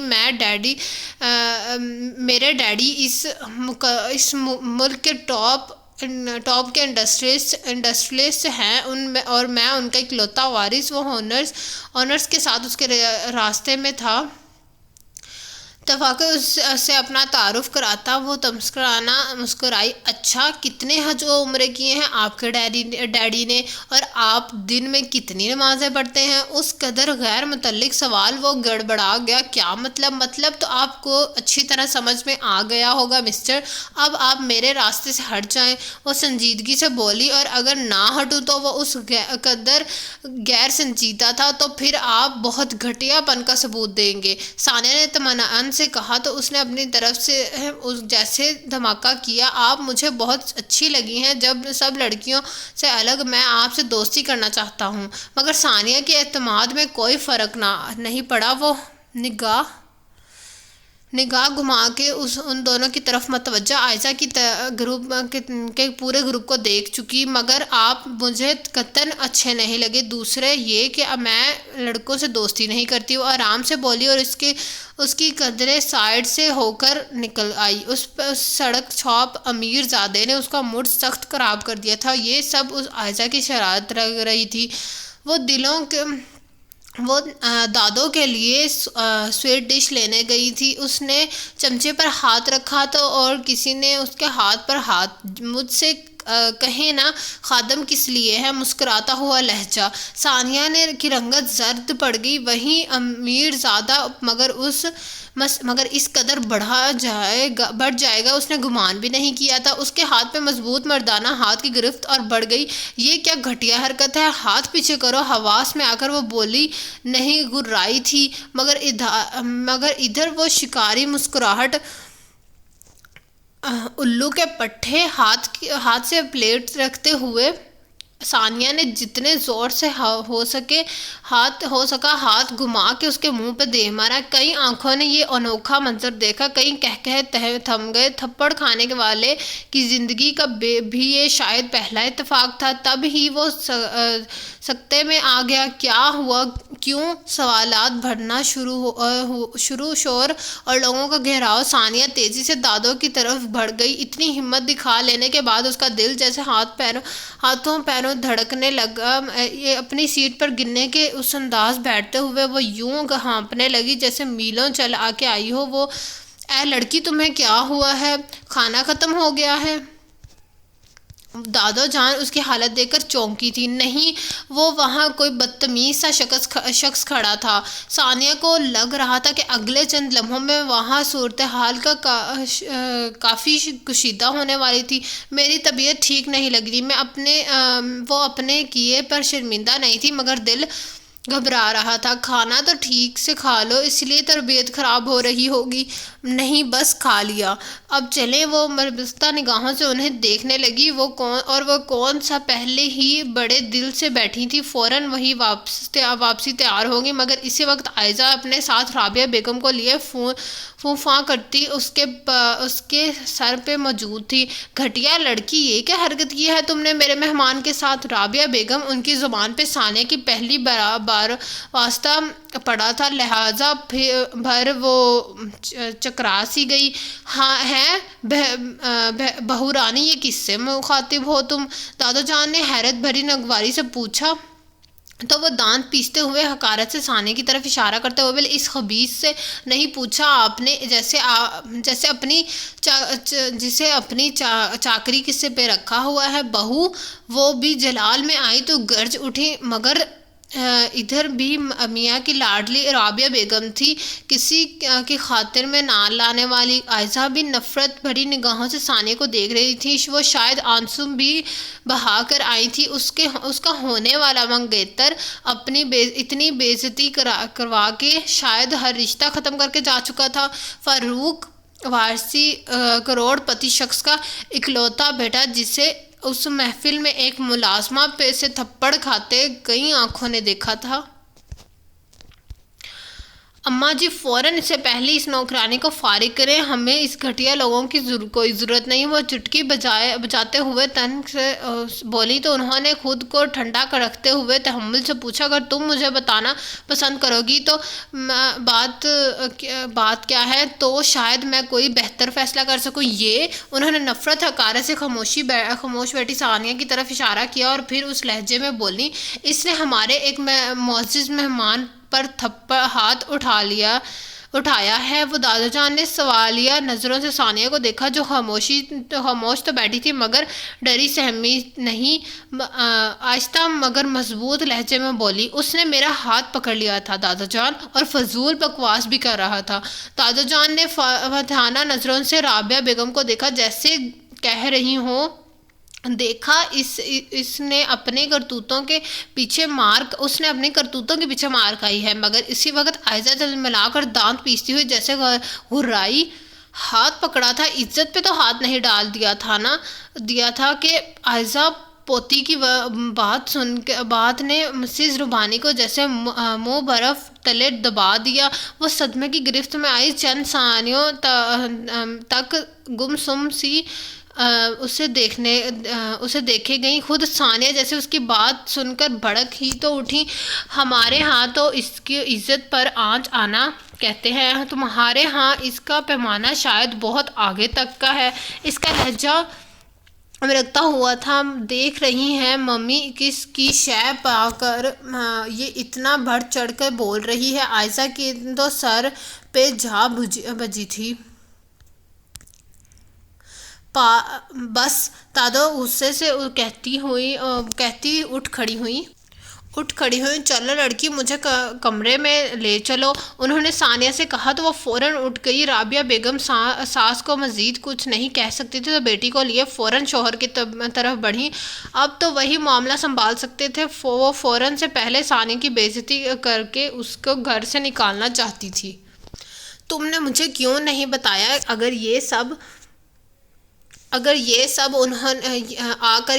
انہوں نے اپنے بستر پر ٹکتے ہی پہلا سوال یہی کیا تو ثانیہ دس ہونے لگی۔ اب میں پہلے آ کر آپ کو بتاتی، پھر اسے جا کر تھپڑ مارتی، واپسی پر تو اپنا کارنامہ سنا سکتی تھی نا۔ میں رابعہ بیگم کی طبیعت کو تو ٹھیک طرح سے صاف کرتی۔ وہ جس طرح بولی اس پر ثانیہ کو ہنسی آ گئی۔ اندر داخل ہوتا عیسیٰ ٹھٹکا، اس قدر شفاف اور بے ریا ہنسی تھی کہ خود بخود قدموں کو روکتی تھی۔ بہت خوب، وہاں تباہی مچا کر یہاں قہقہے لگائے جا رہے ہیں، سنبھلتے ہوئے وہ اونچی آواز میں کہتا اندر داخل ہوا تو ثانیہ خاموش ہو کر دادو جان کے سامنے بستر پر ہی ٹک گئی۔ آپ بتائیں، کیا مجھے ایسا نہیں کرنا چاہیے تھا؟ تمہارا دل کیا کہتا ہے؟ انہوں نے نگاہیں بھر کے اس کے بے داغ پیشانی کو دیکھتے ہوئے نرمی سے پوچھا تو وہ بے اختیار بولی، میرا دل تو کہتا ہے کہ مجھے ایک اور تھپڑ مارنا چاہیے تھا۔ عیسیٰ اسے دیکھ کے رہ گیا۔ کیسی جی دار لڑکی تھی، میں ذرا چینج کر لوں۔ وہ عیسیٰ کو فرشتے کی طرح مسلسل سر پہ کھڑے دیکھ کر بہانے سے اٹھ کر کھڑی ہوئی تو وہ گہری سانس بھرتا اسی کے انداز میں دادو جان کے سامنے بیٹھ گیا۔ ایسی ہوتی ہیں لڑکیاں، شریف اور شفاف کردار کی، انہوں نے جتانے والے انداز میں کہا تو وہ مسکرایا۔ میں نے بھلا کچھ کہا؟ وہ تو گواہ تھا سارے منظر کا، خود ہی بھی اس ماحول کا حصہ ہونے کے باوجود جو ثانیہ کی جرأت نے اسے بہت متاثر کیا تھا۔ کہتے تو نہیں مگر آدھا پونا لباس پہننے والیوں کے باہوں میں باہیں ڈالے گھومتے تو رہتے ہو۔ وہ ناراضی سے بولی، مگر اب بس دادو جان، آپ اب میرے ساتھ چلیں گی میرے نئے گھر میں جو کب سے آپ کا منتظر ہے۔ وہ ایک دم سے سنجیدہ ہو گیا۔ کب سے وہ ان کے پیچھے پڑا تھا کہ وہ اپنے گھر میں انہی کے ساتھ رہے گا، مگر وہ مانتی ہی نہیں تھی۔ اب بھی چڑھ گئی، وہاں جا کے دیواروں سے سر ٹکراؤں گی یا پتھروں سے۔ اوفو، آپ کی خادمہ خاص بھی تو ساتھ ہی ہوگی، اس کی شکل دیکھتی رہے گا نا۔ انہوں نے صاف انکار کیا۔ اور ایک شریف اور شفاف کردار والی لڑکی ڈھونڈ لیجیے گا میرے لیے، یہاں رہوں گا تو میں بھی بگڑ جاؤں گا۔ وہ مسکراہٹ دباتے ہوئے بولا تو وہ چونکی۔ گھونجتی نظروں سے اسے دیکھا تو وہ اس نے بعد میں سر ہلا دیا۔ ثانیہ جو ان کی گفتگو ختم ہونے کے انتظار میں دروازے سے لگی کھڑی تھی، اس کے دل بے تربیتی سے دھڑکا۔ یہ لقب تو بھی دادو جان نے اسے دیکھا تھا، شریف اور شفاف کردار والی لڑکی۔ اس سے بھی تو پوچھ لو عیسیٰ مکرم، اسے بھی اپنی اپنے لیے شریف اور شفاف کردار والا لڑکا چاہیے ہوگا۔ دادو جان نے نیم دراز ہوتے ہوئے حسب عادت طنز کیا، مگر ان کا اطمینان ان کی مسکراہٹ سے ظاہر تھا۔ آپ اسے گھر واپس بھیج دیں اور مجھ پہ چیک رکھیں، دادا جان اس سے قابل آ کے دکھاؤں گا۔ وہ دعوے سے بولا تو جہاں انہیں ہنسی آئی وہیں ثانیہ نے بھی دل پہ ہاتھ رکھا۔ خدا، یہ کون سا موزہ دکھانے والا تھا؟ اچھی طرح سوچ لو عیسیٰ، یہ لمحوں کے فیصلے نہیں ہوتے۔ انہوں نے اسے خبردار کیا۔ یہی تو لمحوں کے فیصلے ہوتے ہیں پیاری دادو۔ ہمارے گھر کو ایک ایسی ہی لڑکی کی ضرورت ہے بقول آپ کے، جو شفاف اور شریف کردار کے حامل ہو۔ تو پھر یہ کیوں نہیں؟ وہ بے حد سنجیدگی سے بولا تو اس ماحول کی پروردہ لڑکیوں کی بے باکی سے تائی مسز ربانی کے دل میں سکون سا بھر گیا۔ کوئی تو تھا جو یہاں سے فرار ہونا چاہتا تھا۔ مانا کہ اس کی زبان بہت کڑوی اور ہاتھ بہت کھلا ہوا ہے، مگر میں مینج کر لوں گا۔ لیکن میں بیوی ایسی ہی چاہتا ہوں دادو جان، جو صرف مجھے اپنے ہاتھ پکڑائے۔ وہ انہیں مناتے ہوئے لاڈ سے کہہ رہا تھا، یہ اس کی زندگی ہے عیسیٰ، اور اس کا فیصلہ وہ خود کرے گی۔ اور اگر تم اپنے باتوں میں سچے ہو تو ادھر سے کبھی بھی انکار نہیں ہوگا۔ وہ آرام سے بولیں تو اندر کھڑی ثانیہ سوچ میں پڑ گئی۔ تقدیر نے اس کے لیے کیا سوچ ڈالا تھا اور اسے کیا فیصلہ کرنا چاہیے، اور یہ بات اسے اگلی صبح معلوم ہو گئی تھی۔ معظم ربانی نے صاف لفظوں میں دادو جان سے کہہ دیا تھا کہ ثانیہ جیسی مینرڈ لڑکی کو اس گھر میں برداشت نہیں کر سکتے، سو وہ اسے فوراً نوکری سے فارغ کریں، اور یہ کہ وہ ان کے لیے ملازماؤں کے ڈھیر لگا دیں گے وغیرہ وغیرہ۔ وہ بہت اطمینان سے ساری بات سنتی رہی۔ اس دوران ثانیہ اپنے کپڑے سمیٹ کر بیگ میں رکھ رہی تھی۔ رابعہ بیگم کو اطمینان ہوا کہ وہ رخصتی کی تیاری میں تھیں۔ معظم ربانی کو کافی دیر کے بعد احساس ہوا کہ ماں ایک لفظ بھی نہیں بولی تھی، وہی بولتے جا رہا تھا۔ وہ ایک دم چپ ہو گئے۔ بس ختم ہو گئی تمہاری تقریر؟ وہ کہہ رہی بیوی کی کاٹے دار نگاہوں کے احساس وہ پہلو بدل کے رہ گئے۔ بات یہ ہے معظم بیٹا کہ یہ گھر اس لڑکی ہی کہ نہیں میرے بھی رہنے کا لائق نہیں رہا۔ مجھے بھی اس کے ساتھ ہی جانے دو۔ ماں جی، ایسا کیوں کہہ رہی ہیں آپ؟ وہ پہنچا کر رہ گیا، کیونکہ اگر بڑی محفل میں کوئی غیر مرد میرا ہاتھ پکڑتا تو میں بھی اسے یہی کرتی جو اس شریف لڑکی نے کیا ہے۔ تو جب میرے سوچ بھی اس کی جیسی ہے تو پھر میرے لیے بھی تمہارے گھر میں ظاہر ہے کوئی جگہ نہیں ہوگی۔ وہ بڑے پرسکون انداز میں کہتی، انہیں سراپا ندامت بنا گئی۔ اب تک خاموش بیٹھی عیسیٰ نے خاموشی کی جیل میں پہلا پتھر پھینکا۔ میں دادو جان کو اپنے گھر لے جا رہا ہوں۔ یہاں آپ کو کیا تکلیف ہے ماں جی؟ وہ بھونک کر کھلائے۔ جبکہ عقل کی اندھی رابعہ بیگم نے دل ہی دل میں شکر کا کلمہ ادا کیا، یہ سوچے سمجھے بغیر کہ بھری دھوپ میں چھتنا وہ بھوکلائے۔ جبکہ عقل کی اندھی رابعہ بیگم نے دل ہی دل میں شکر کا کلمہ ادا کیا، یہ سوچے سمجھے بغیر کہ بڑی دھوپ میں جتارنا اور درخت کا سایہ کام دیتے ہیں بزرگ۔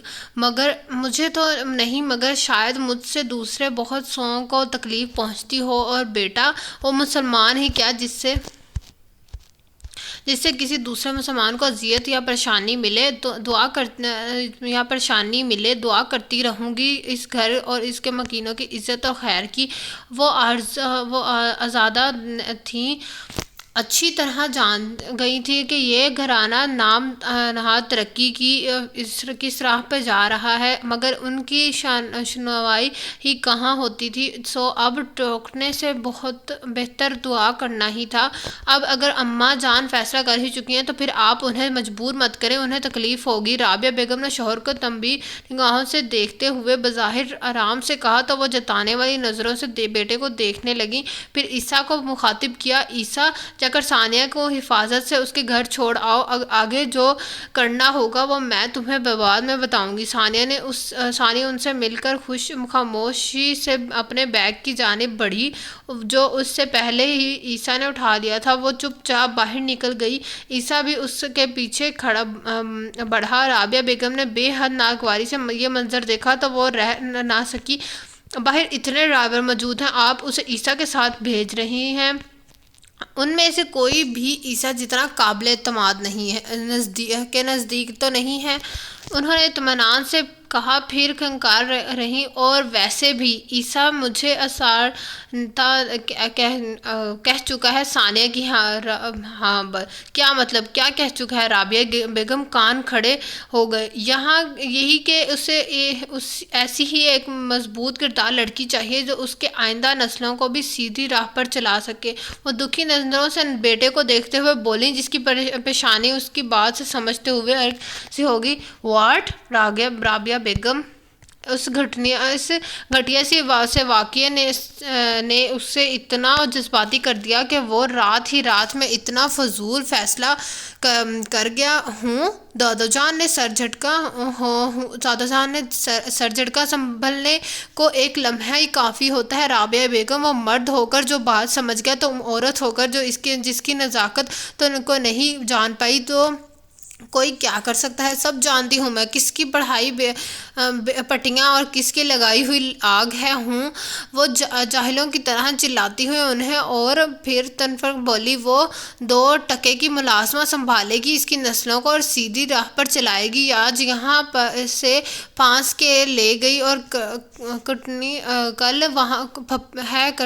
کل وہاں سے آپ کو نکالے گی، پھر میں آپ سے پوچھوں گی۔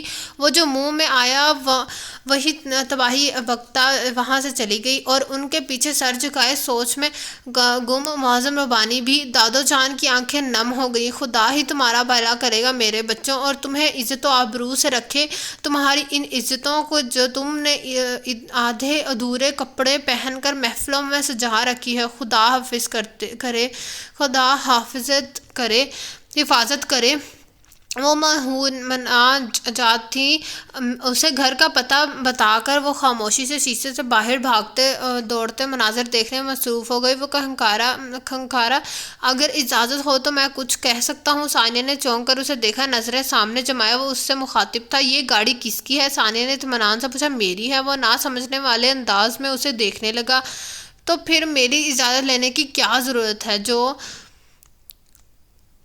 جو چاہے بولتے رہے، وہ بے نیازی سے بولی تو عیسیٰ کے لبوں پر بے اختیار مسکراہٹ دوڑ آئی۔ بلا واسطہ اجازت کا شکریہ۔ ثانیہ سمجھ رہی تھی کہ وہ کس موضوع کو کھولنے کی کوشش میں ہے۔ میں آپ کو کیسا لگتا ہوں؟ منہ پھٹ تو وہ تھا ہی، اور جس ماحول سے تعلق رکھتا تھا وہاں اسے لپاٹ کے بات کرنا کہاں سکھایا گیا تھا؟ مگر ادھر بھی ثانیہ تھی، ویسے ہی جیسے باقی انسان ہوتے ہیں۔ شانہ چکا کر وہاں کہا تو وہ بے ساختہ ہنسا۔ تھینک گاڈ انسان تو لگتا ہوں۔ آپ نے جو ٹرن لیا ہے اس طرف سے گھر دور پڑے گا، سیدھا راستہ ہی چلتے۔ ثانیہ کی نگاہ باہر ہی تھی۔ مجھے تم سے کچھ بات کرنا ہے، وہ سنجیدگی سے بولا۔ ثانیہ خاموش رہی۔ میرے بارے میں تمہارا کیا خیال ہے؟ کیا مجھے سچ بتانا پڑے گا؟ چند لمحے کچھ سوچنے کے بعد ثانیہ نے جواباً پوچھا تو عیسیٰ نے اس بات میں سر ہلا دیا۔ بالکل بھی اچھا نہیں ہے، بلکہ جو کپڑے آپ نے مجھے خرید کے دیے تھے ان کے پیسے آپ کے منہ پر مارنے کا سوچ چکی ہوں۔ وہ صاف گوئی سے بولی۔ اوہ مائی گاڈ! وہ ہنسا اور پھر ہنستا ہی چلا گیا۔ اس میں ہنسنے والی کون سی بات ہے؟ میں کسی گہرے کا احسان لینا پسند نہیں کرتی، اور ناک چڑھائے ہوئے اپنے مخصوص انداز میں بولی تو عیسیٰ نے اسے سرہا ڈیل ڈن۔ ارے غیر کا احسان لینا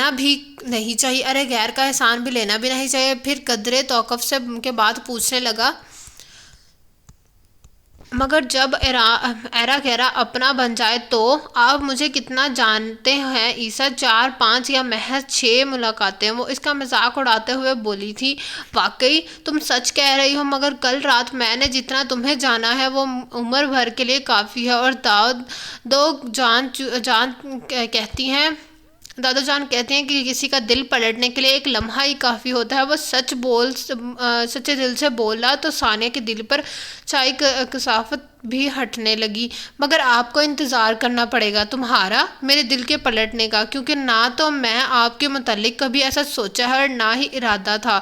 مجھ میں اور آپ میں بہت فرق ہے. مجھ میں اور آپ میں بہت فرق ہے. کروں گا، انتظار کروں گا، مگر صرف ایک ہفتہ.